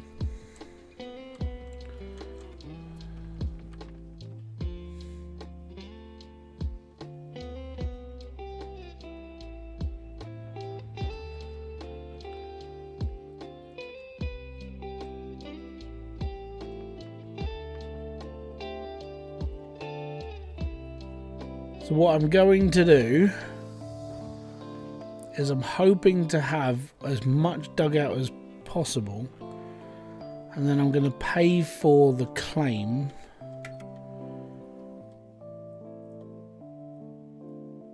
before I cash in, because if I pay for the claim, then I won't get hit with the rent provision, and then the only thing I have to pay for is my machines. Should save me a couple of mil. That's what I'm hoping for, at least.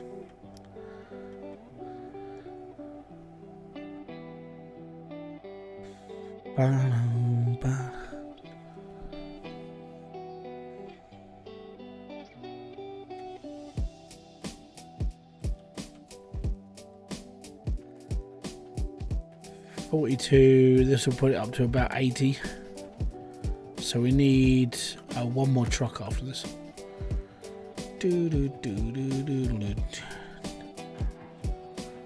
And the provision of, it's only going to cost me 90 grand to have the machines paid for. So that's okay. So 90 grand on the day. So I'll still have 2.9 million, which is good. If I spend 2.4 million on the claim, which means I won't get charged anymore, which is good, and that means everything in these buckets is mine. Because it hasn't been processed, they can't charge me for it. So that's good.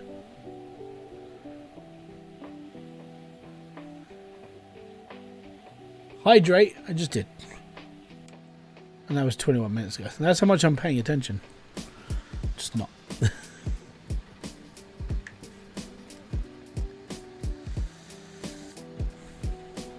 I'm hoping I've dug about 1.5 million, 2.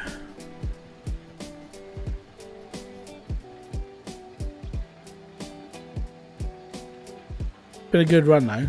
Like from where that is to here, because it's not that far, it works out really well.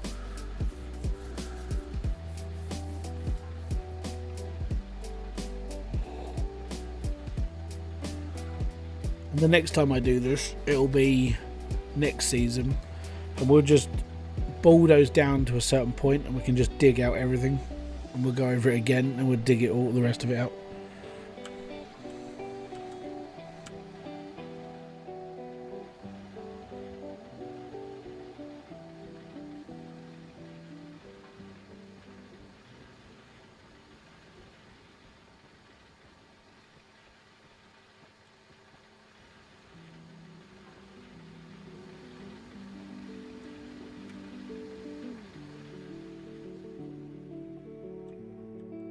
Yeah, Roy.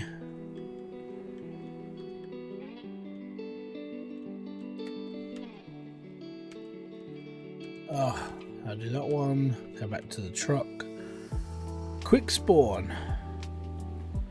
So yeah, this should be about 80%. Round that. 78, 80.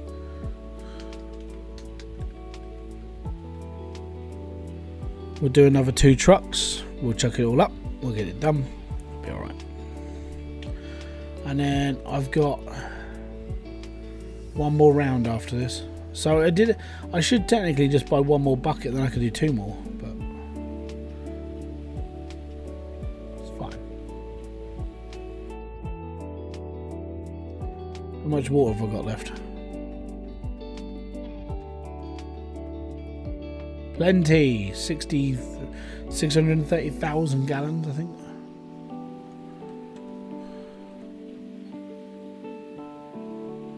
No, it's breaking. It's almost done. It's not bad though. I've only replaced 4 buckets on that thing since I owned it.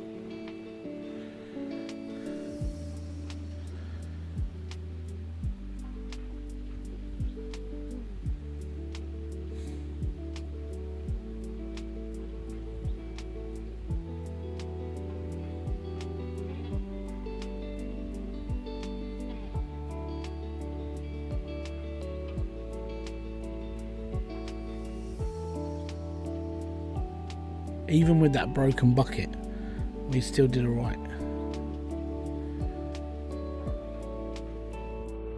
Right, that's now finished. I said 80, didn't I? 78 to 80. What did you miss? You missed a bucket breaking. Which means more will break. Which is really annoying.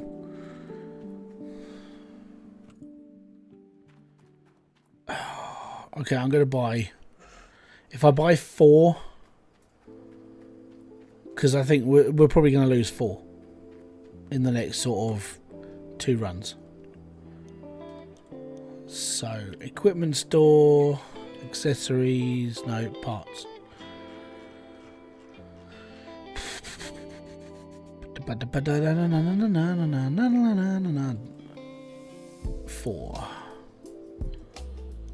It's fine. Workers, we got anyone waiting? Sluice box, hog pan, hired. Oh no, I don't need him because I don't use hog pans. Fired. Why do I need him? 28, 19. 44, but he's been upgraded. That's good. He's upgraded as well. Excellent. Okay, cool.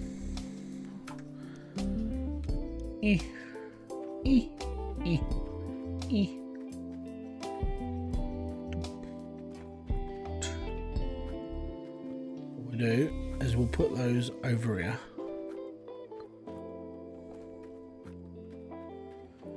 No hog pans at the end? Nope.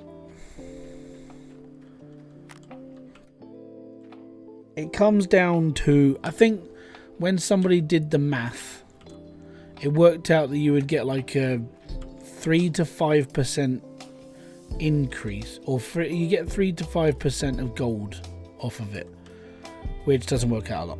So all that time you have to sit there and mess around with it. You know, you have to clean this off, clean that off. Can you be bothered? I can't.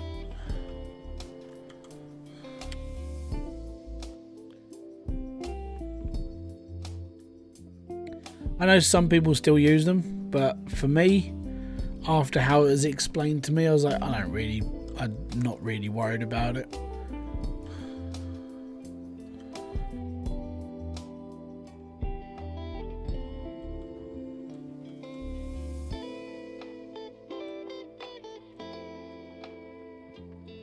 And technically, the hoses on this should not break. They were reinforced. I haven't broken any teeth yet, though. That's been a big thing.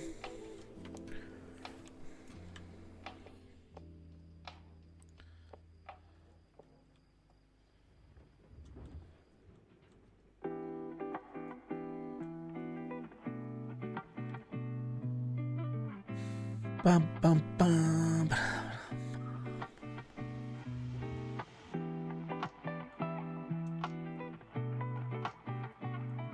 There we go. So yeah, there's no Frank's challenge. So you're not allowed to use Frankensteins. You're not allowed to use basically no conveyor belts, which sucks.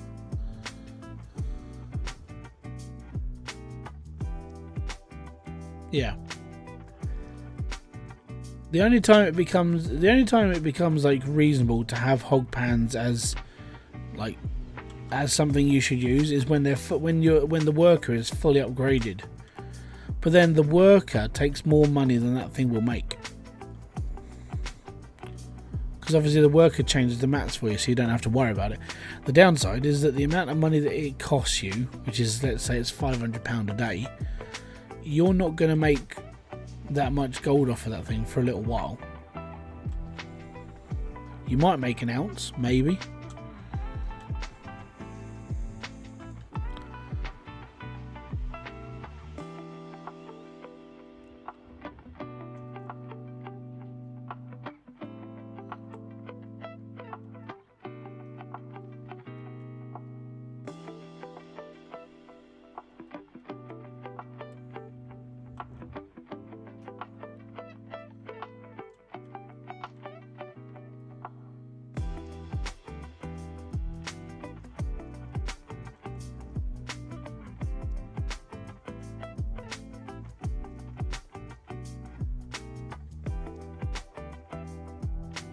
How you doing, Ninja Bar?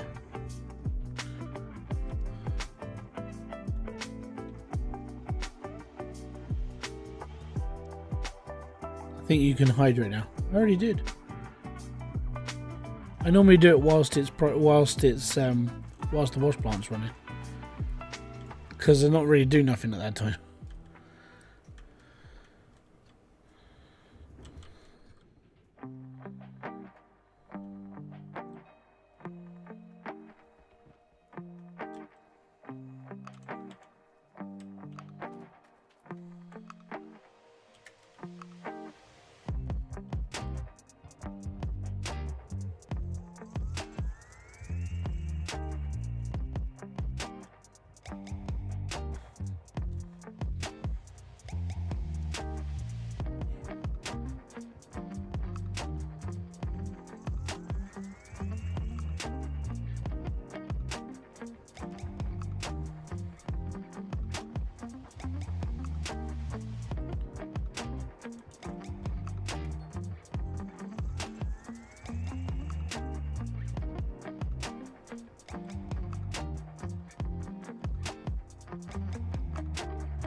Yeah, doing alright, man.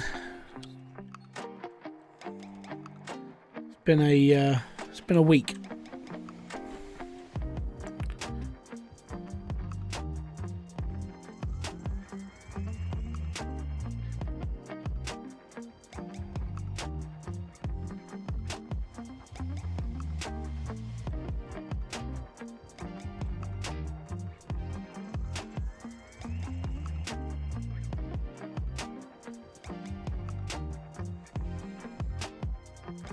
The thing is, if you're playing like single player, and you want the full experience, then yeah, get the hog pans, do all that. But when it comes to leaderboard, the hog pans don't really do a massive amount. Like I said, some people still use them, you know, so it is up to them, but you don't have to. You know, leaderboard is all about going as fast as you can, and if you can cut, you know, the amount of time it takes you to empty the mats and everything on a hog pan, and then how much you're going to get out of it, sometimes it's not really worth it.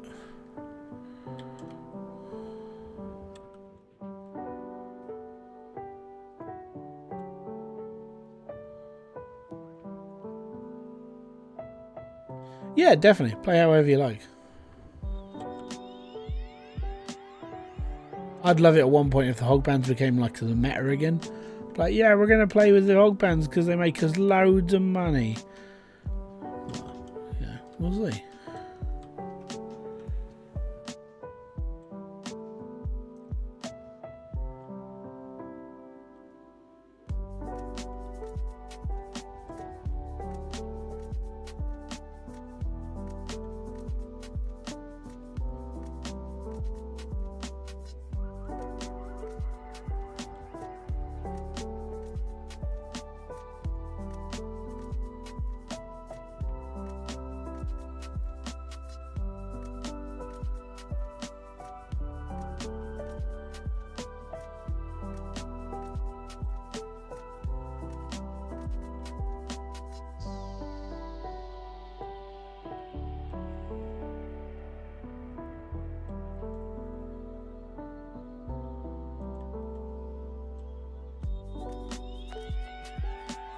Do you know what's worse than a cut on your finger? Issues. Do you know what's worse than a cut on your finger? Issue you stub your toe so hard that it woke one of your family members up. Yeah.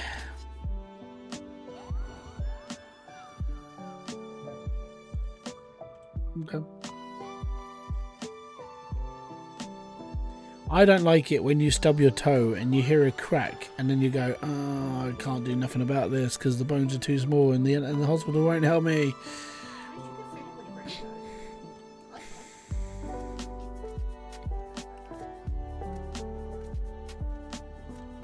Not necessarily be a bad thing though. Yeah. Yeah. Okay. It will. Don't cut your feet. Watch where you go. Watch where you're going.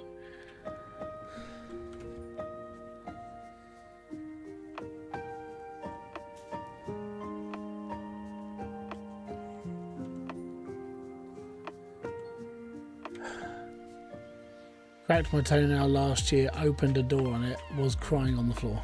Yeah, it sucks.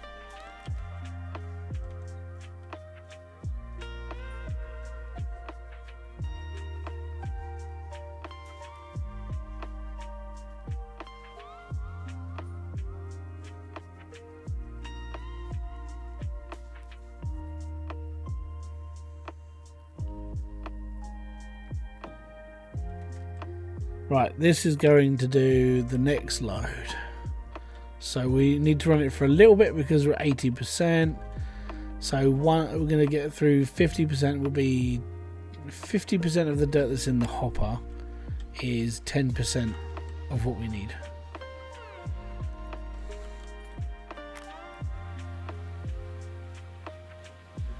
Something happened to me. Are we saying that the worst thing that's happened to most of you is you've cracked your toenail and you were crying on the floor? See, you all share that main connection. Oh, I need a new chair. This one's not killing my back, it's killing my front. Like the way I sit, because the chair sort of tilts itself a little bit backwards. Only a little bit. But it's enough to make me have to keep like adjusting myself, and my diaphragm is like hating me. I'm getting a new chair for Christmas. I'm going to save up now and get myself a nice one. And then I can take this one to the tip and then burn it. Burn.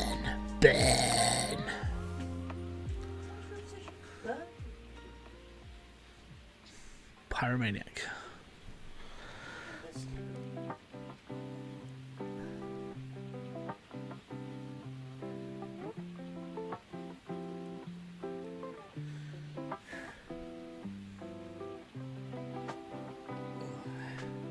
Hey Wolf, how's the grind? We're going. We're fine. WTB Secret Lab chair. No, this is. What does WTB mean? Want to buy? No, I don't want to buy. I don't want to buy a Secret Lab chair. So the chair I had before this was completely fine. Out of the only reason why I got rid of my old chair was my children. My children broke my last chair, and I never once had a problem with the sitting, posture, or anything. It worked. It was a good chair. But I would be looking at probably more of an office chair this time around, because I feel that would be like best.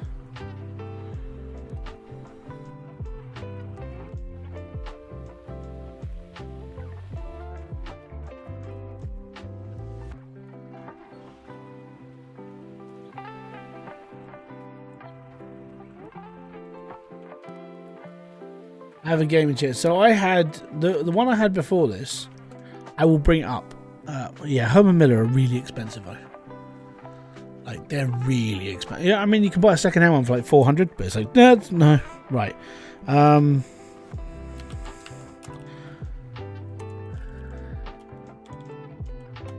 So I had. Let me just try and find my old chair.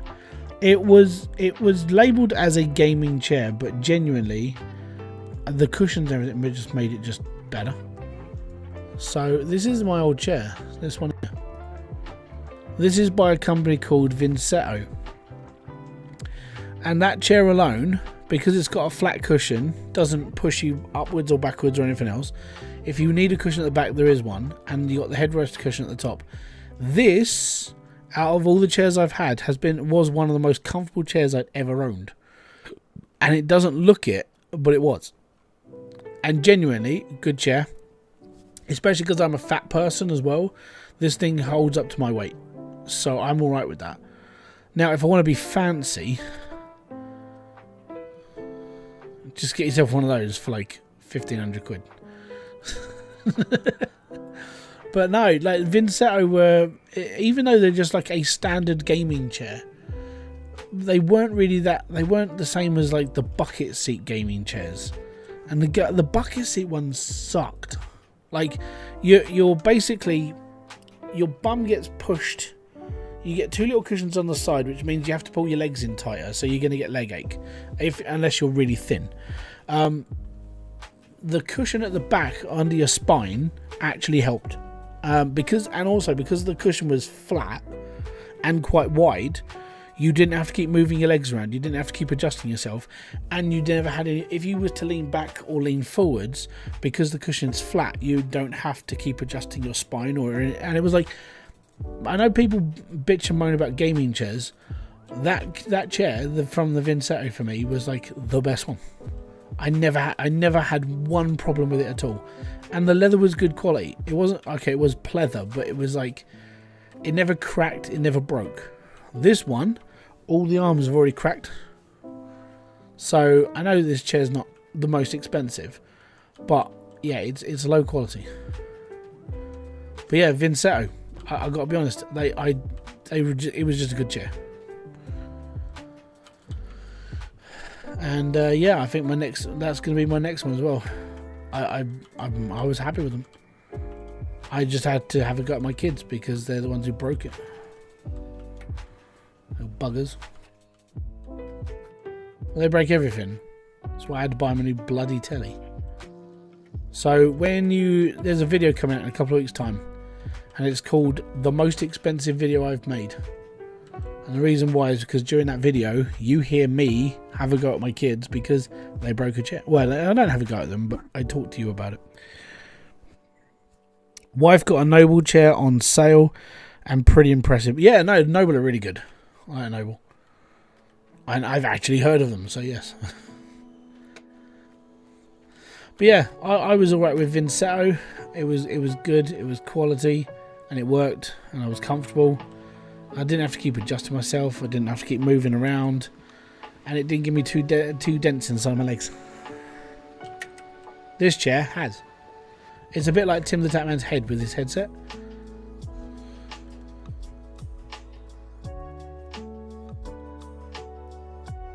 So the way I sit in this chair, I have to cross my ankles so the sides of my legs don't dig into the side of the chair, so I don't get two lines down the side of my thighs. It's a very, very strange way of sitting. Is it normal to want to use a car seat as a chair? Mate, you could do that, and that would, I've got to be honest, you'd probably, if you just took the base of any office chair off and just stuck it to a car chair, you'd be fine. They're comfortable. If you can sit in a car for 5 to 6 hours straight without adjusting yourself or moving yourself around or having to stop, then you're fine. My car seats, any car seat, if you can drive that for that long, you're fine. Yeah, just use that. And you can get a car seat quite cheap. Go to a scrapyard or find an abandoned car that's had all the windows smashed in and just nick a seat out of it. No one's going to give a crap. I mean, who's really going to care? No one. Get a wrench to it, just pull out the seat and just take it home. The more expensive car, the better, obviously. So if you see like an abandoned Audi on the side of the road, it's had its window smashed up and, you know, it's not sitting on wheels anymore, it's sitting on bricks. Take one of the seats. No one's going to care. My father's 16-year-old Renault car seats are so comfortable. Take one. Just say that someone stole it. You'll be fine. It's his dad's car. It's fine. He can replace it with a patio chair. It's fine. Yeah, a lot of the sim race. If you look at a lot of sim racers' rigs, they use like car seats, or they actually use like bucket seats from modified magazines, that sort of thing. Joys of life.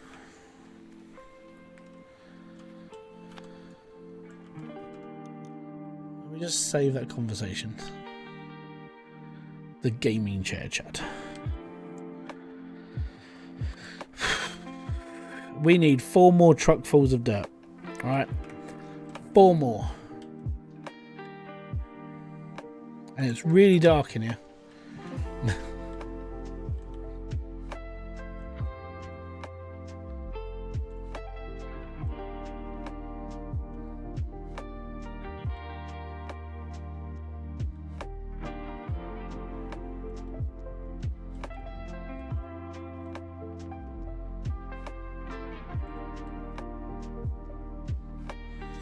My sim rig seat is from a crashed race car. That's cool. Yeah, write-off cars are normally alright. They're never going to get put back on the road again. They've been smashed up. Their seats are always in good condition. You know, you might just have to clear some of the glass out of it. You'll be alright. But yeah, I think genuinely, like, when it comes to gaming chairs, someone needs to make a revolution, you know, because a lot of the ones are crap. They really are. Like the one I'm sitting on now is an office chair. You know, this is like, it's a high back apparently, right? So you're supposed to just sit back and be like, yes, well, I'm going to sit behind my desk and tell you what to do. But I've got to be honest, out of the like 3 or 4 chairs that I've owned, this is the worst. I mean, it's comfortable, but it's not one that you want to sit in for like 8 hours a day. I do, just because I've got no choice, but I don't really care as well. But the only pain that I suffer from, and it's not a backache, it's literally my diaphragm. It's where I'm sitting forward, where the chairs push me backwards. So yeah, my next chair, I will go for, I will buy a Vinsetto again, because I know it works, and I know it's a good one. And I'm alright with it.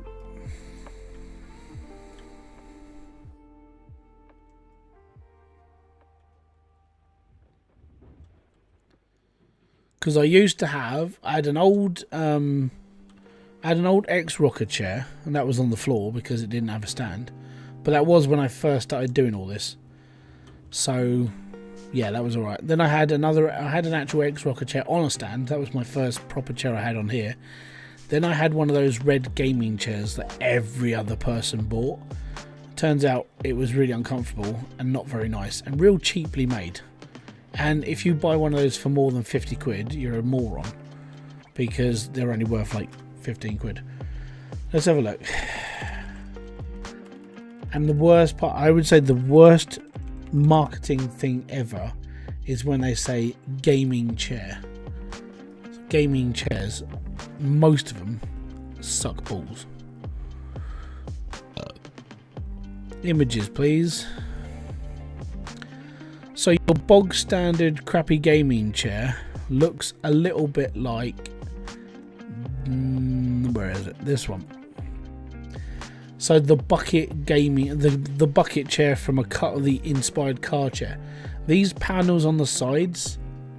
Let me just pull this over because this is on eBay. I know. Apparently that one's finished. Which sucks. So this gaming chair here, because it's got this panel on the side, it forces your legs to sit right in the center of the chair, and you can't move. So you get stuck in a position. Most of these are really stupidly expensive, which aren't very good for you.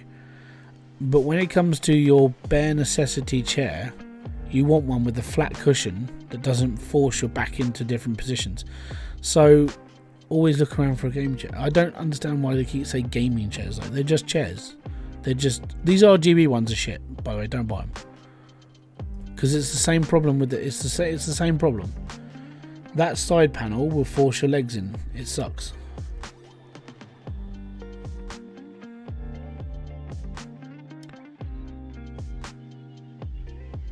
But there you go.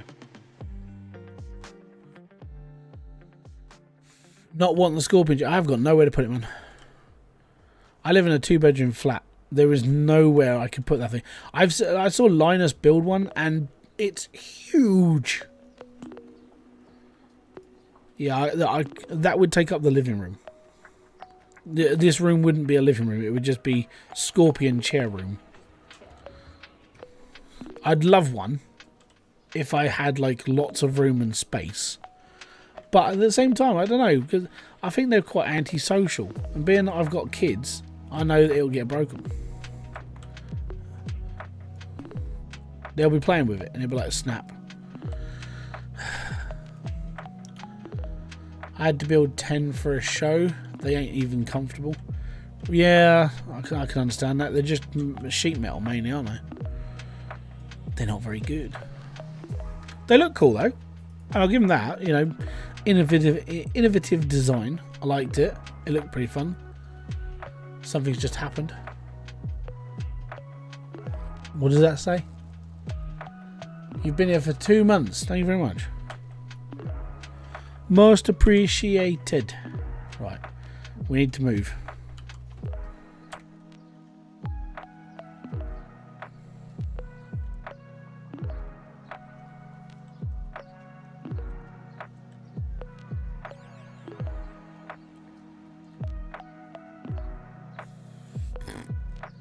Tight like a tiger. Right. Let's yeah. That should be okay there. We'll just maneuver this out.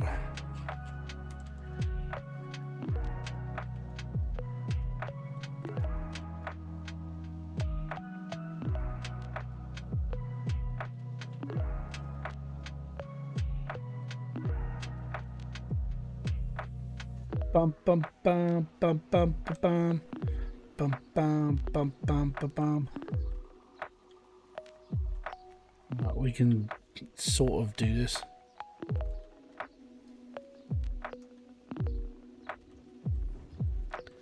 We're going to be digging up some crap dirt for a little bit. It won't take very long, but it's not the highest quality until we're against the bloody thing.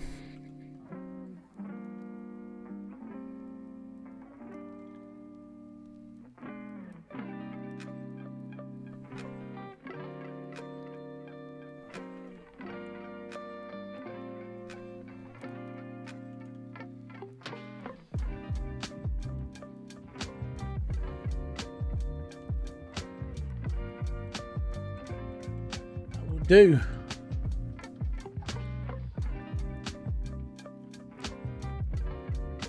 Yeah, don't forget, if you're an Amazon Prime user and you're not using your Prime to like subscribe to a channel, you can do it. It's not your money. It's Jeff Bezos's money. And no one cares. Dark Dragon, how you doing, sir? Welcome in.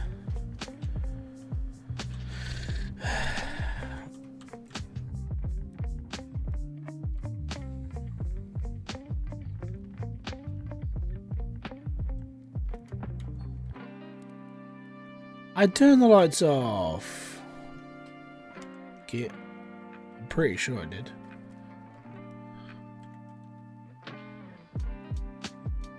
Now I can't see because it's too dark.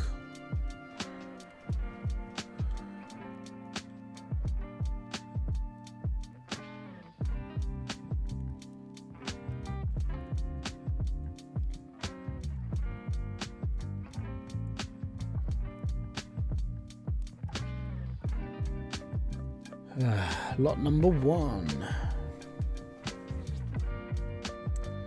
Is it cold there by you? No, it's alright.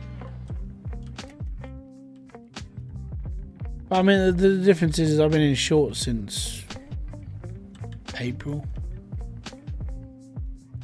So, it's not cold until I put trousers back on.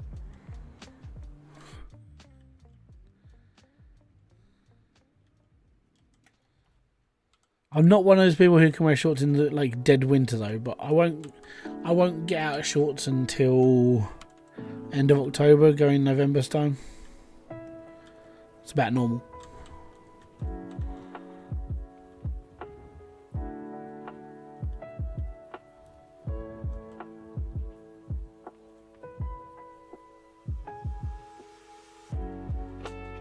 But it's been alright the last few days. Hasn't been too bad. Had warm days, had a little bit of rain, a little bit of this, a little bit of that.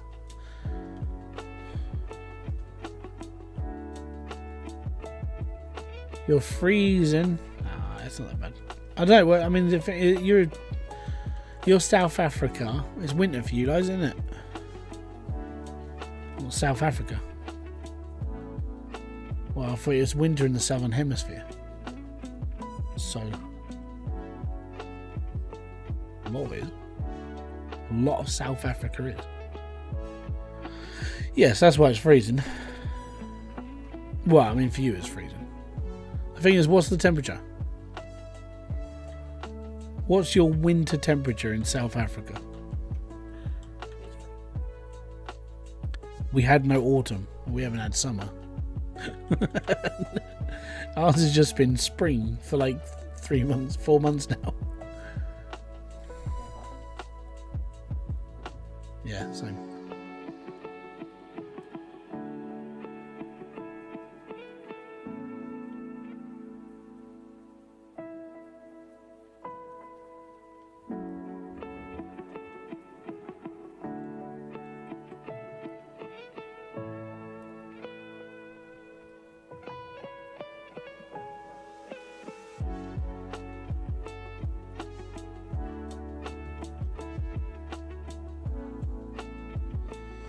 In Johannesburg, it says it's 30°C. It's 30 degrees in Johannesburg. Mate, that's like summer in the UK.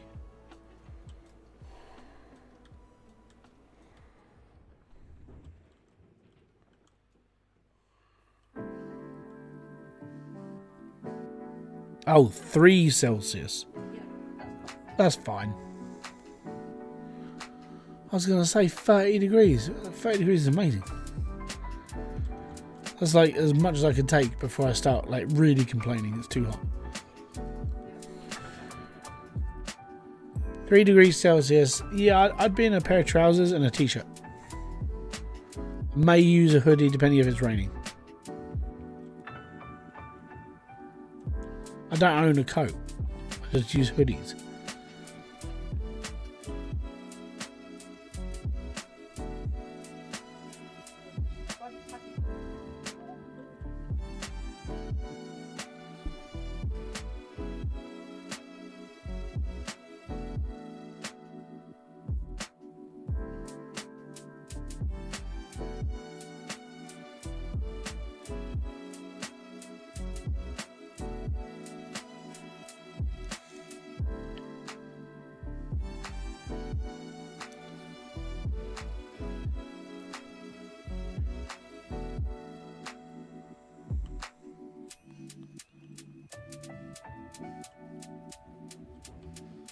From north of Scotland and Johannesburg is the coldest I've ever been.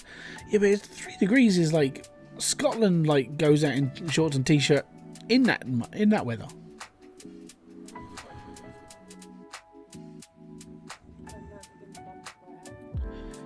Next week you're having an extreme heat wave, 90 degrees Fahrenheit, which would be 32 degrees. 32 degrees is like where we would see like a normal summer in the UK. That for us is like that's like a normal summer. Last year our summer hit 40 degrees and it was unbearable for me, at least. Like for me, I don't like anything over like 25. 30 I turn into a bit of a jelly and I'm like, oh god, I don't want to deal with this crap, fuck this shit. But 40 degrees even at night, the problem with the UK is it's like humid and it's disgusting and it's sticky. So at night time it was like 27, 28 still. It was horrible. What? Yeah.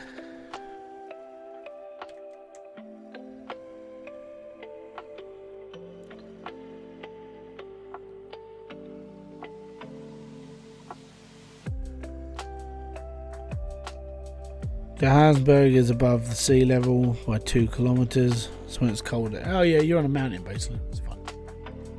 It's fine. It's fine. Yeah. So yeah, our houses are. This is why when we have to talk to Americans about air conditioning, the UK doesn't really do air conditioning because, well, I mean, not a lot of people do it right now because it's too bloody expensive. Because it costs quite a lot of electric. But the downside is that our houses are designed to keep warm. So we've got like a moderate climate where it's sort of like a roller coaster. A lot of the time we can go from like today, for instance, we went from like nice sunny weather and then it was raining whilst there were no clouds in the sky, and then there were clouds in the sky. It came over all dark and it was warm and it was windy, and then it didn't rain and then it cleared up again. And that was all within about 3-4 hours. So we have like really mad patches of weather. So UK wise, we just sit here in our brick buildings and go, it's going to get fucking hot or it's going to get really cold.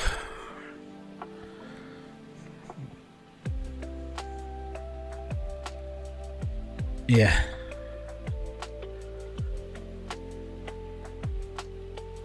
Well, we just, so the philosophy in the UK is if it's too cold, put an extra jumper on. If it's too hot, take all your clothes off and walk around in your pants. As long as it's not outside. So I want a beach body. I want to be like fit.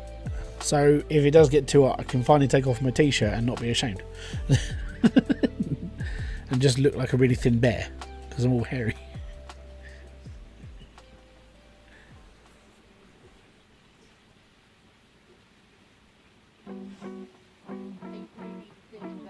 Yep. Oh.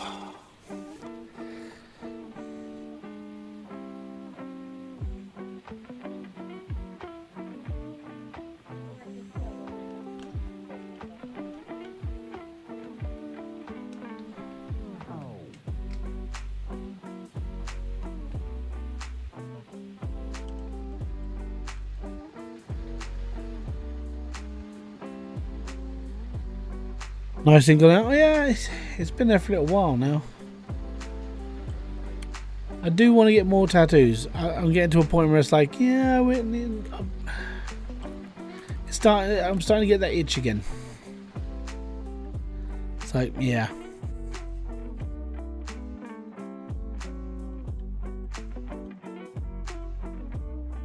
How you doing, Split? How's the digging going? Yeah, not too bad, mate. It's a little bit touch and go for like the start of this one. I've also like I'm about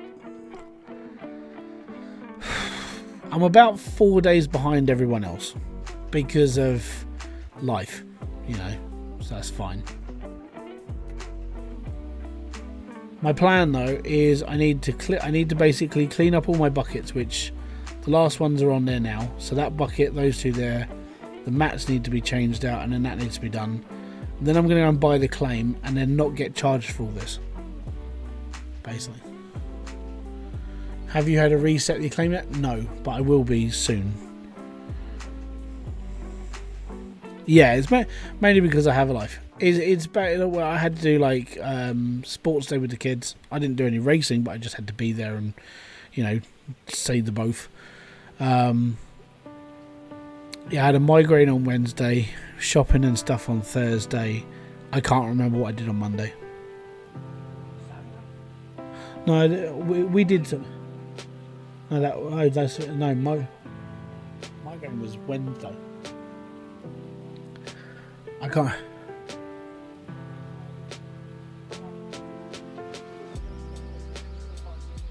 Yeah.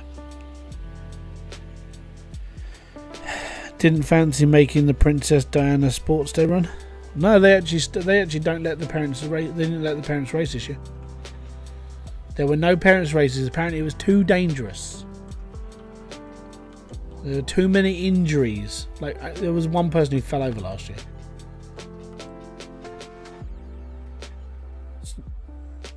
Nope, he was a paramedic. What? He was a paramedic. He fell over.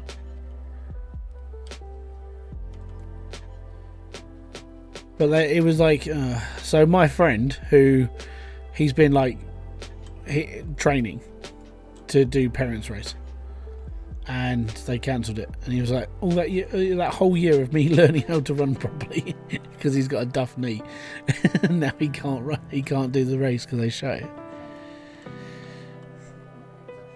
Yeah. I'm switching to YouTube because my phone is laggy. Well, it might not be your phone that's got the problem. It might be Twitch.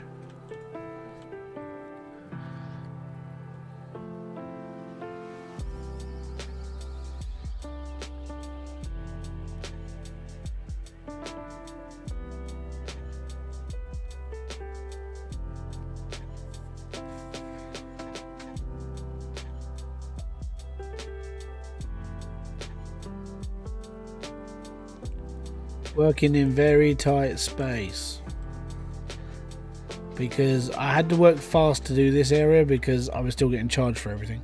But now that I've got nearly 3 million behind me, I'm like, yeah, I'm alright. And I haven't done a cleanup for a while, so it's like, okay, it'll be fine. We've done 2 hours of digging, so I'm doing alright. 3 days till winter. Get this cleanup done. This should be enough to get me through the winter to actually like afford all my machines and to buy the claim, and we should be okay. The whole like when the sports day got cancelled, I was like, I don't understand why, because the only reason why it got dangerous is because of just one person fell over, and that was it. I mean, if they actually just, I don't know, organised it properly. But admittedly, by the end of it, like because it had rained on and off,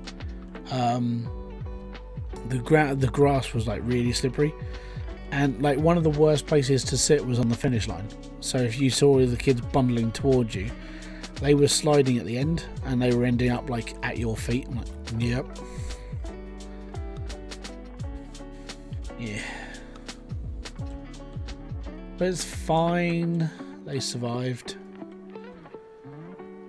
So we're getting charged 91 grand for the rent for the machines. That's fine. You know what? I might just keep it going and just get hold of tier 5 wash plant. Oh, the last piece of it at least.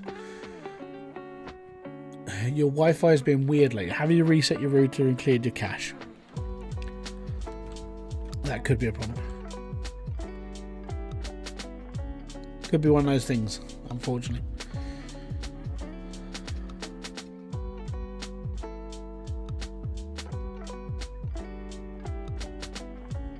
So I know that this one that I'm digging into right now is this one here. I'm just getting through that top layer, but we're digging out gold as well. It's lower.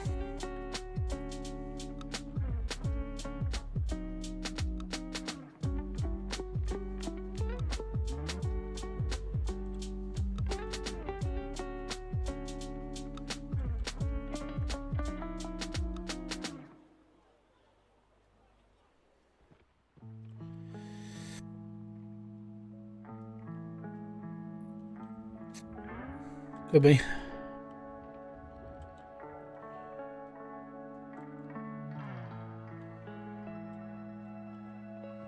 Yeah, so I was looking at the leaderboard going, okay, so where would I roughly be? If I dug for like a couple of days, let's say what I've dug out so far has been like another 2,500 ounces. So I could probably do 3,000-4,000 ounces a day, like in a real life day. So I'd be above 20th right now. I would probably be up about here, like 8th, 9th and 10th, if I dug for the same amount of time as the others. Also, if I hadn't screwed up so much at the beginning. You found a dolphin yesterday? Shameless plug for your Discord.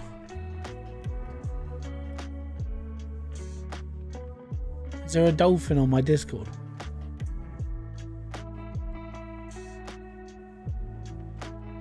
Also, if you're not part of my Discord, you can be. Link in the description box below.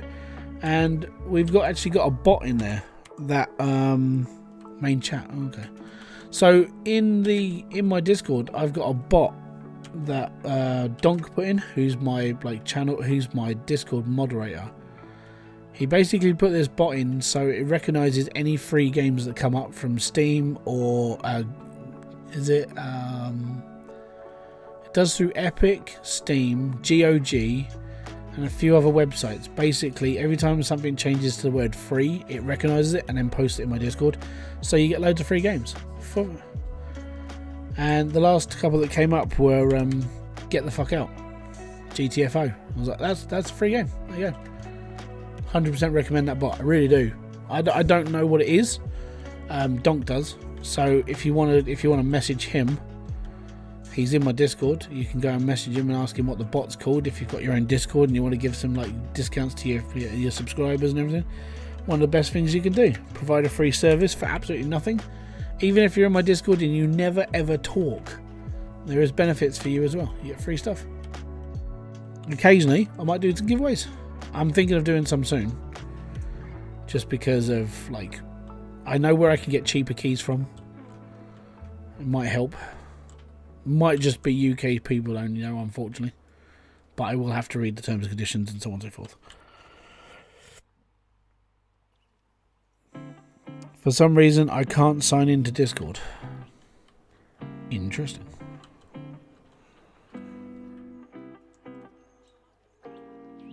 They did do a big update, and I don't know if maybe that's like to do with security.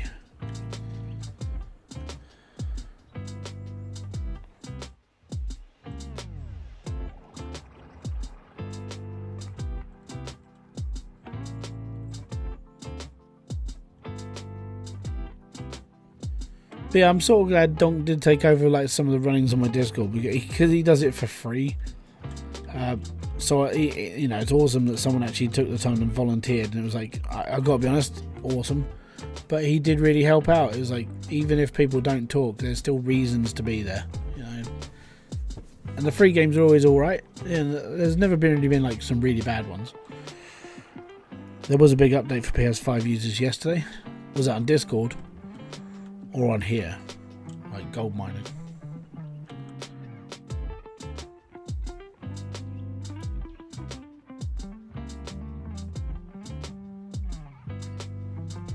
Discord, okay.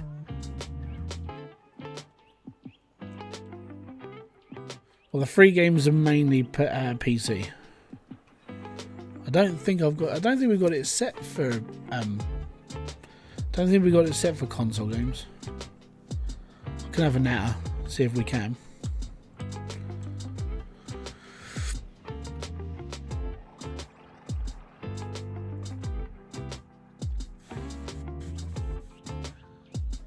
It's the OTP that isn't working. Dear.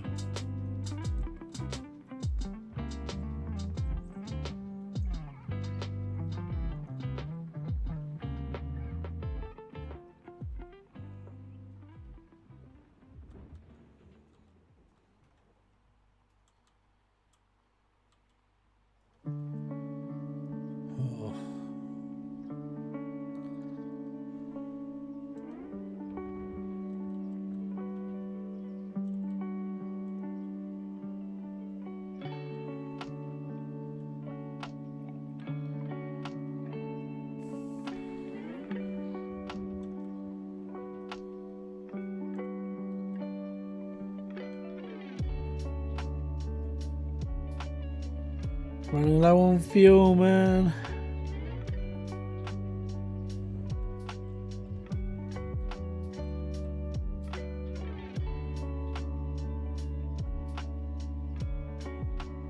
Because we've fully upgraded through the magnetite, I don't need magnetite anymore. So all this just gets thrown straight through my wash tables. Don't even separate it. I can't be bothered.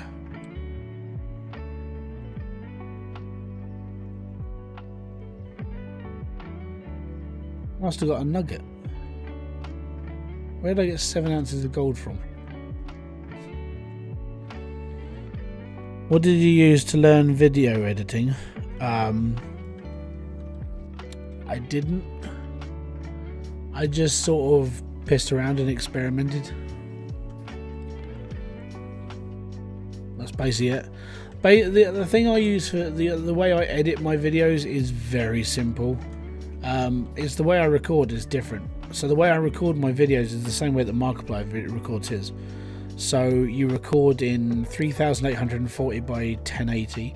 So you're recording technically 2 screens. One screen is your gameplay, the other screen is your camera.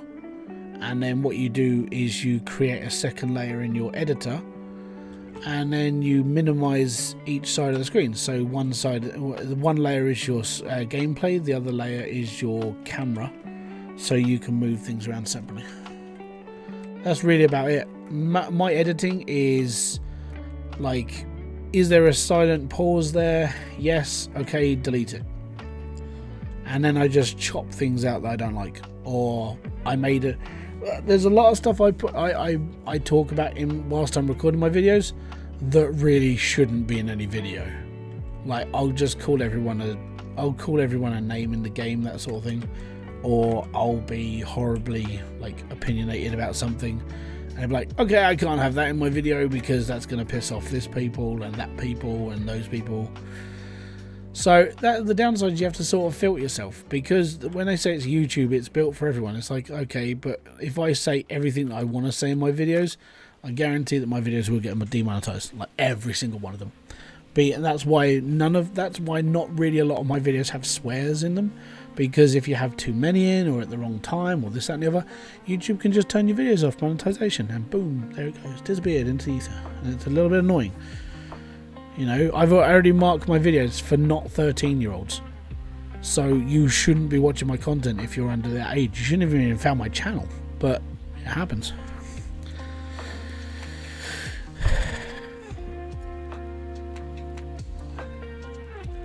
Take better source material. Yeah, basically. So what I do is I tend to try and do everything in one. I do pretty much everything in one take. So I record for like an hour and a half, and then I cut it down for like to a 20-minute video. But I have got to a point where I try to think of things to say. Like I try to make it a little bit more funnier, or I try to put myself into it. So I try and record at like different times to try and see if my brain's more awake at certain points. Seems to be that if I want to record like more commentary, it's done during the afternoon, because if I get towards the evening, I've already dealt with my kids most of the day and I'm already tired. By the end of it, I'm like, I'm making a video and I can't be bothered. So if I need to make a video, I try and get like the recording stuff done during the day when my brain is more like switched on and not tired. So, and this is the way it is. This is why faceless channels actually have a bit more of an advantage over someone like myself, because I use my camera to do like my videos. If you're a faceless channel and you don't like something, you just cut that bit out and re-record it. You know, it takes 30 seconds to chuck in a bit of audio. But for me, it means turning on the camera, redoing this, relayering that, doing this and doing that, and it takes bloody ages.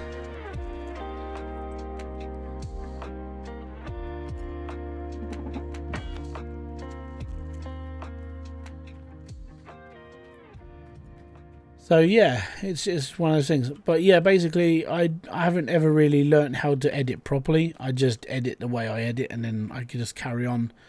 There's nothing really that I know I should sit there and just learn how to do it properly. But the problem with doing it properly is it takes more time, and it's just me. You know, and the first thing that a lot of YouTubers get rid of is the editing. You always try and find editors because YouTubers don't want to edit all the time. Most of us don't care about the editing side of it. We just go, yeah, whatever, don't care.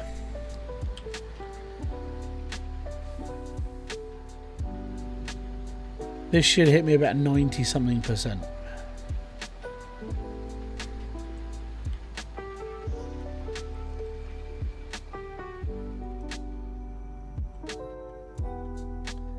I do know that if I could, the first thing that I would try to afford would be an editor. But I think the problem with that is I need another source of income from this whole YouTube thing. So I think it's more of a pushing factor now that I am looking into a faceless channel that does sort of more mainstream style content. But I'm also looking to keep this one going as well.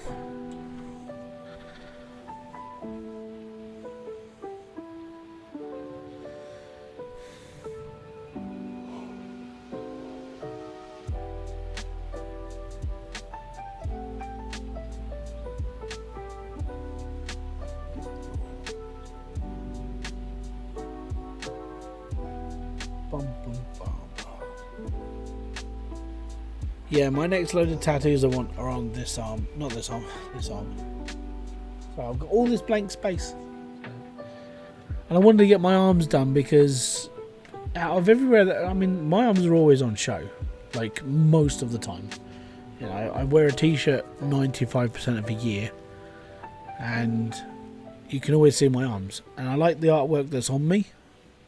So if I put something else on me, I want it on show. And then after my legs, or after my arms, I want to get the back of my right calf done because my left one's already done. So the right calf ones, and I want to get Static X's logo on the back of my calf, just because I'm a die-hard fan.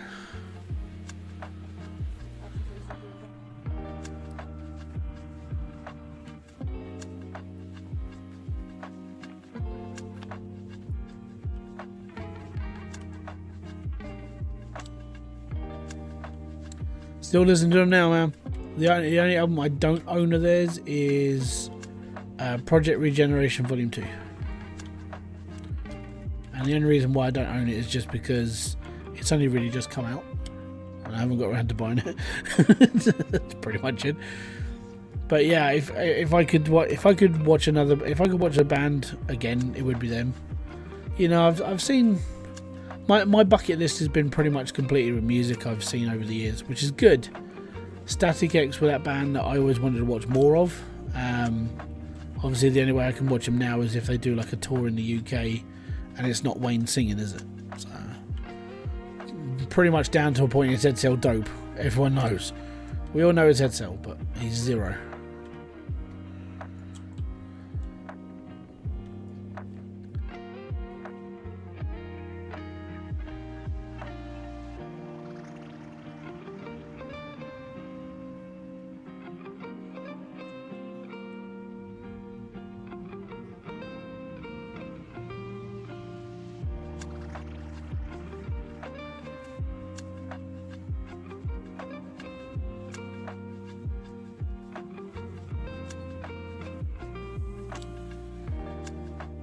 But I would say out of all the bands I've listened to over my life, they are one that I've always listened to. Like, I've never really just stopped. My best moment in events was stage manager for a festival and Chimera. Oh, cinema, not Chimera. Oh, you did say Chimera. Yeah, Chimera are awesome. And they've come back. After what, 16 years of not releasing any music, they're finally releasing a new album. It's going to be amazing.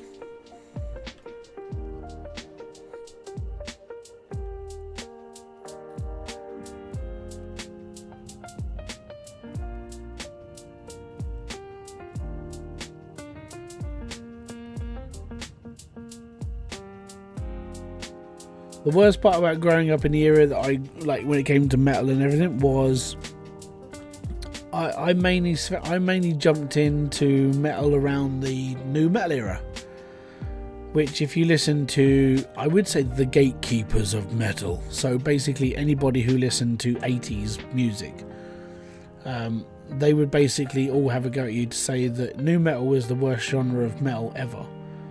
But I really don't like certain genres of metal. I wouldn't call them the worst ever.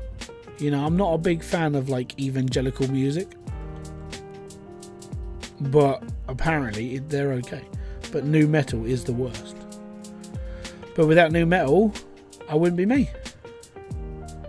I would have never discovered the little rebel that lived inside me all those years ago.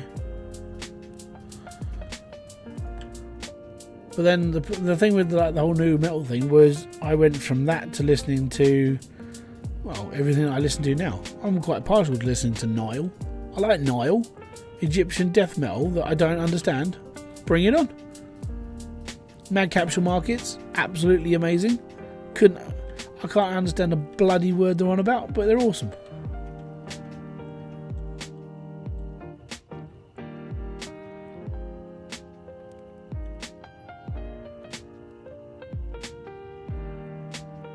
There is one guy, his vocals are absolutely brutal, by the way. Right? Nile are very cool, yeah. Because I don't really listen to a lot of like modern metal, mainly just because, you know, I haven't really sat down and listened to mainly anything for a while.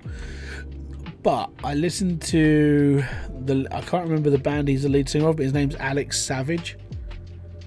And his vocals is, oh my god, they're so unbelievably like gruff and like they're basically brutal. It's just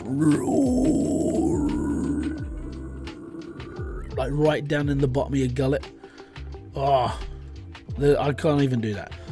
I find it funny when someone goes, well, it's not music, it doesn't take that much skill. It's like, can you sing like that for an hour and a half? Because I fucking can't. And I sing along to metal songs.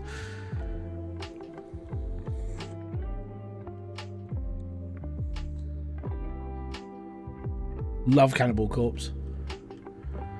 The reason why I like Cannibal Corpse is because of the lead singer. Because he's just a nice guy.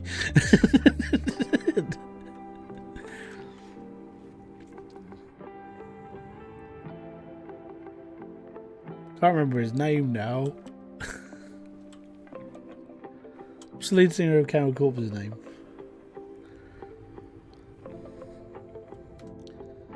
Ah, flipping heck. It's Corpse Grinder. George Fisher, right? That's the lead singer of Cannibal Corpse. And I know loads of people, when they think of like Cannibal Corpse, you think it's going to be like, they are like, it is pretty brutal music. It's awesome, but most of it's all about Warcraft. Which is pretty cool. But then if you listen to his hobby is one of the most, you wouldn't even guess his main hobby. So his hobby, George Fisher's main hobby, right, is when he's touring, is to go into arcades, like old school arcades, right, play on the like claw grabber machines and win loads and loads of teddies and donate them to charity. That's his hobby. So, and this guy is the lead singer of Cannibal Corpse, and that's his hobby. He's such a nice guy. Bruce from Iron Maiden is a hardcore train spotter. Yeah, he's an absolute, yeah, he loves trains.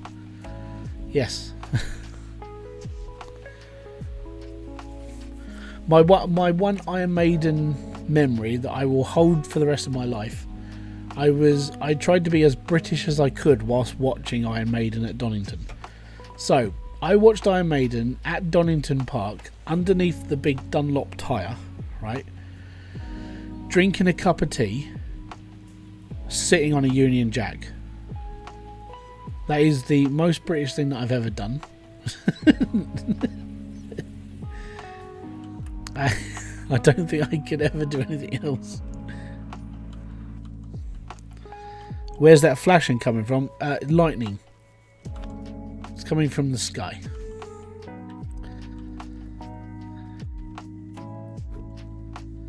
I think we're about ready to go and get this stuff done. What's the time? It's now 10 to midnight.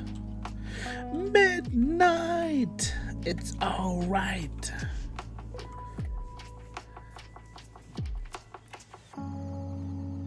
Now what we need to do is change the mats.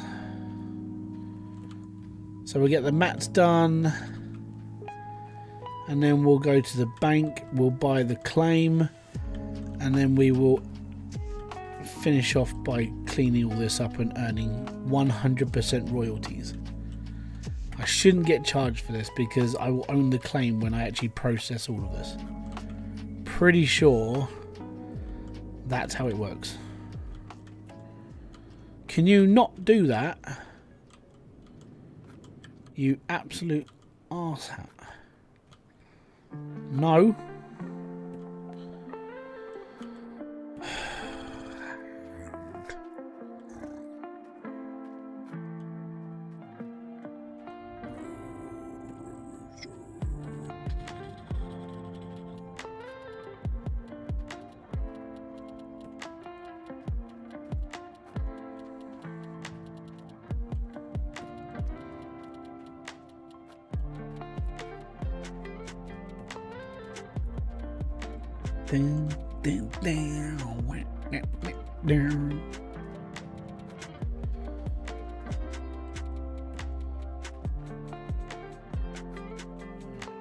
That'll be done.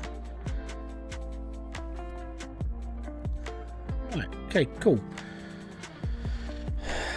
Plug this in. Unplug that one because we don't need that one plugged in. Turn on the gold nugget ear, and then be good.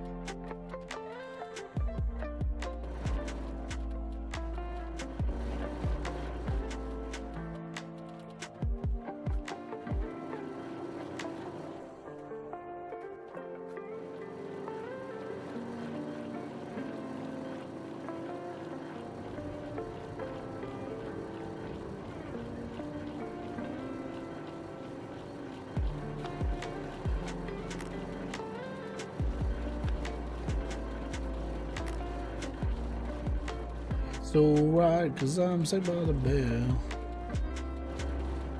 If a teacher passed a test, I know I'm in a mess, and the dog on my homework last night. Change these ones over. He's beginning to believe.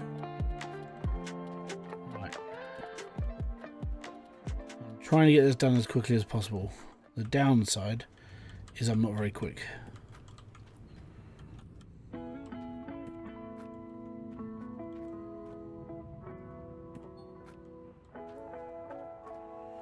What's up, Hybrid? How's it been going? Being a gold digger? Yep, being a gold digger. Shame I haven't got like some like older woman to mooch off of, but you know, I'm not that much of a gold digger.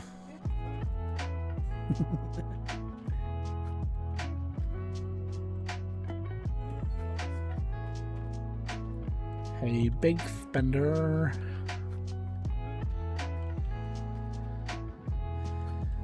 Yeah, this will be my first tax-free cleanup because it's 4:59 in the morning, which is really early for this game. I'm going to go to the bank. Well, I don't have to go to the bank, but I do need to cash in and not get charged for it. It's going to be amazing.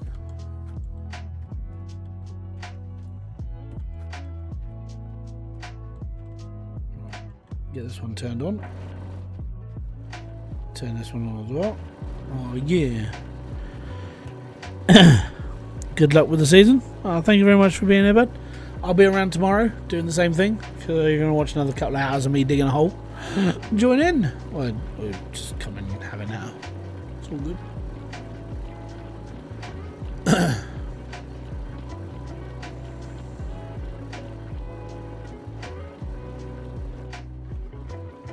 Need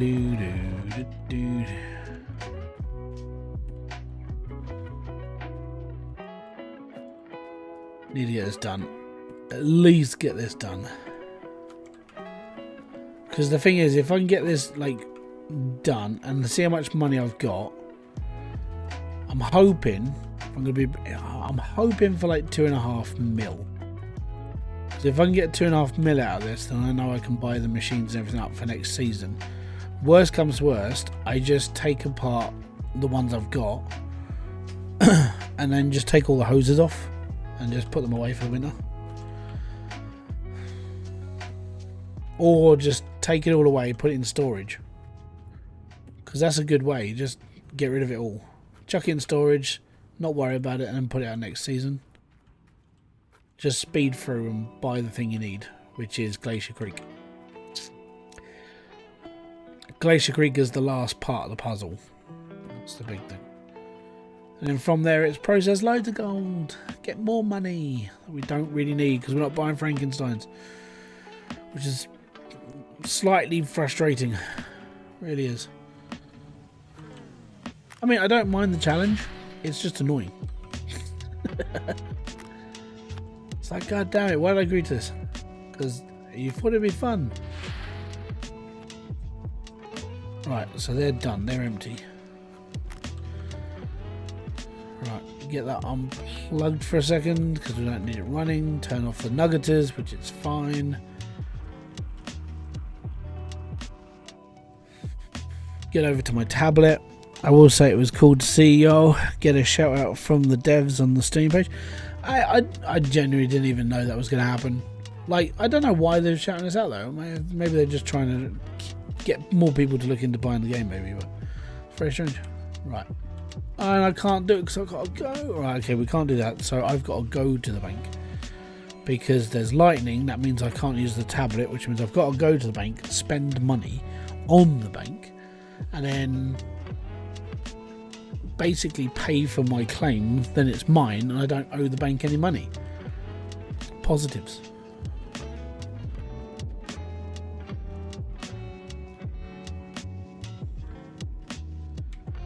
So Nighthawk, buy it for 2.4 million, leaves me with $500,000. I own this now, right? Why does it still say buyout? Oh, I owned it, okay. It does say owned across the floor. Right, and we jump back into here, travel back, clean up all the gold, and it'll all be mine. I won't have to put 45% of it into the bloody bank then. Which is what we wanted in the first place. We wanted a debt-free life. We're nearly there. All we owe is the machines now. So now I've got to turn on the power. I've got to turn on the power, and then put the water on, and then we can, yeah, we'll be all right.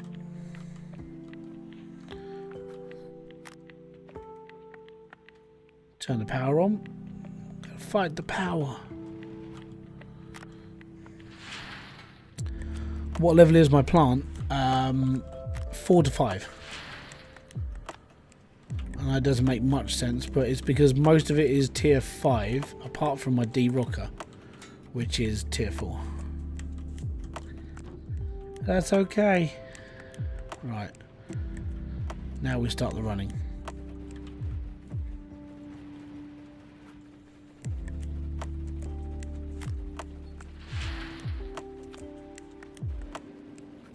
I'm not losing gold.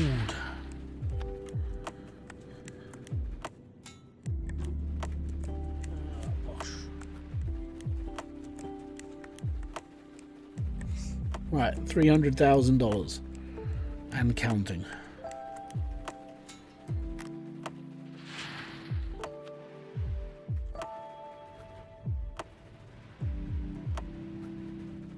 And if this doesn't work, I've got 2 days until winter, but at the same time I've got winter. The problem with winter is it'll freeze me out loads of times. It'll just get more and more annoying. And then permafrost happens and it's like, alright, okay, we're screwed. I'm hoping for 2 million. Cross my fingers.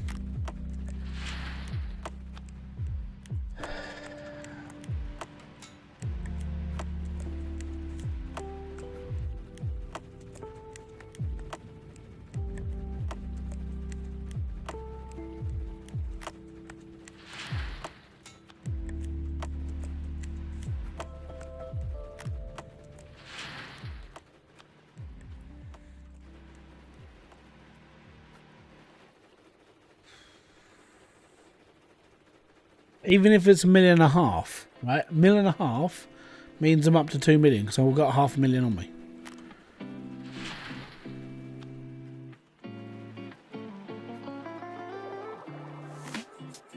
But Nighthawk changes life. Nighthawk always changes your life. So when it comes to it, you don't have to pay for rent anymore because you've got enough money. You don't have to pay for your machines anymore because you've got enough money.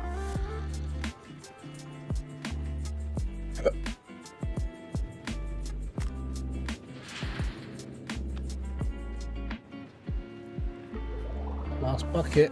That was the last one. Was a good one. That's storming up.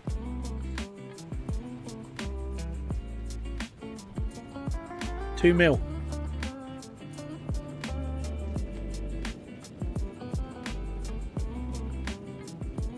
That was the goal. 2 million was the goal.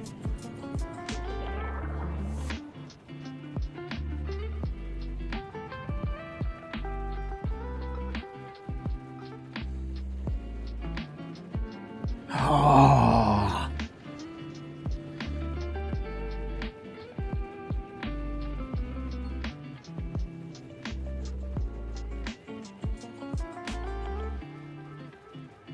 Did good. Did good.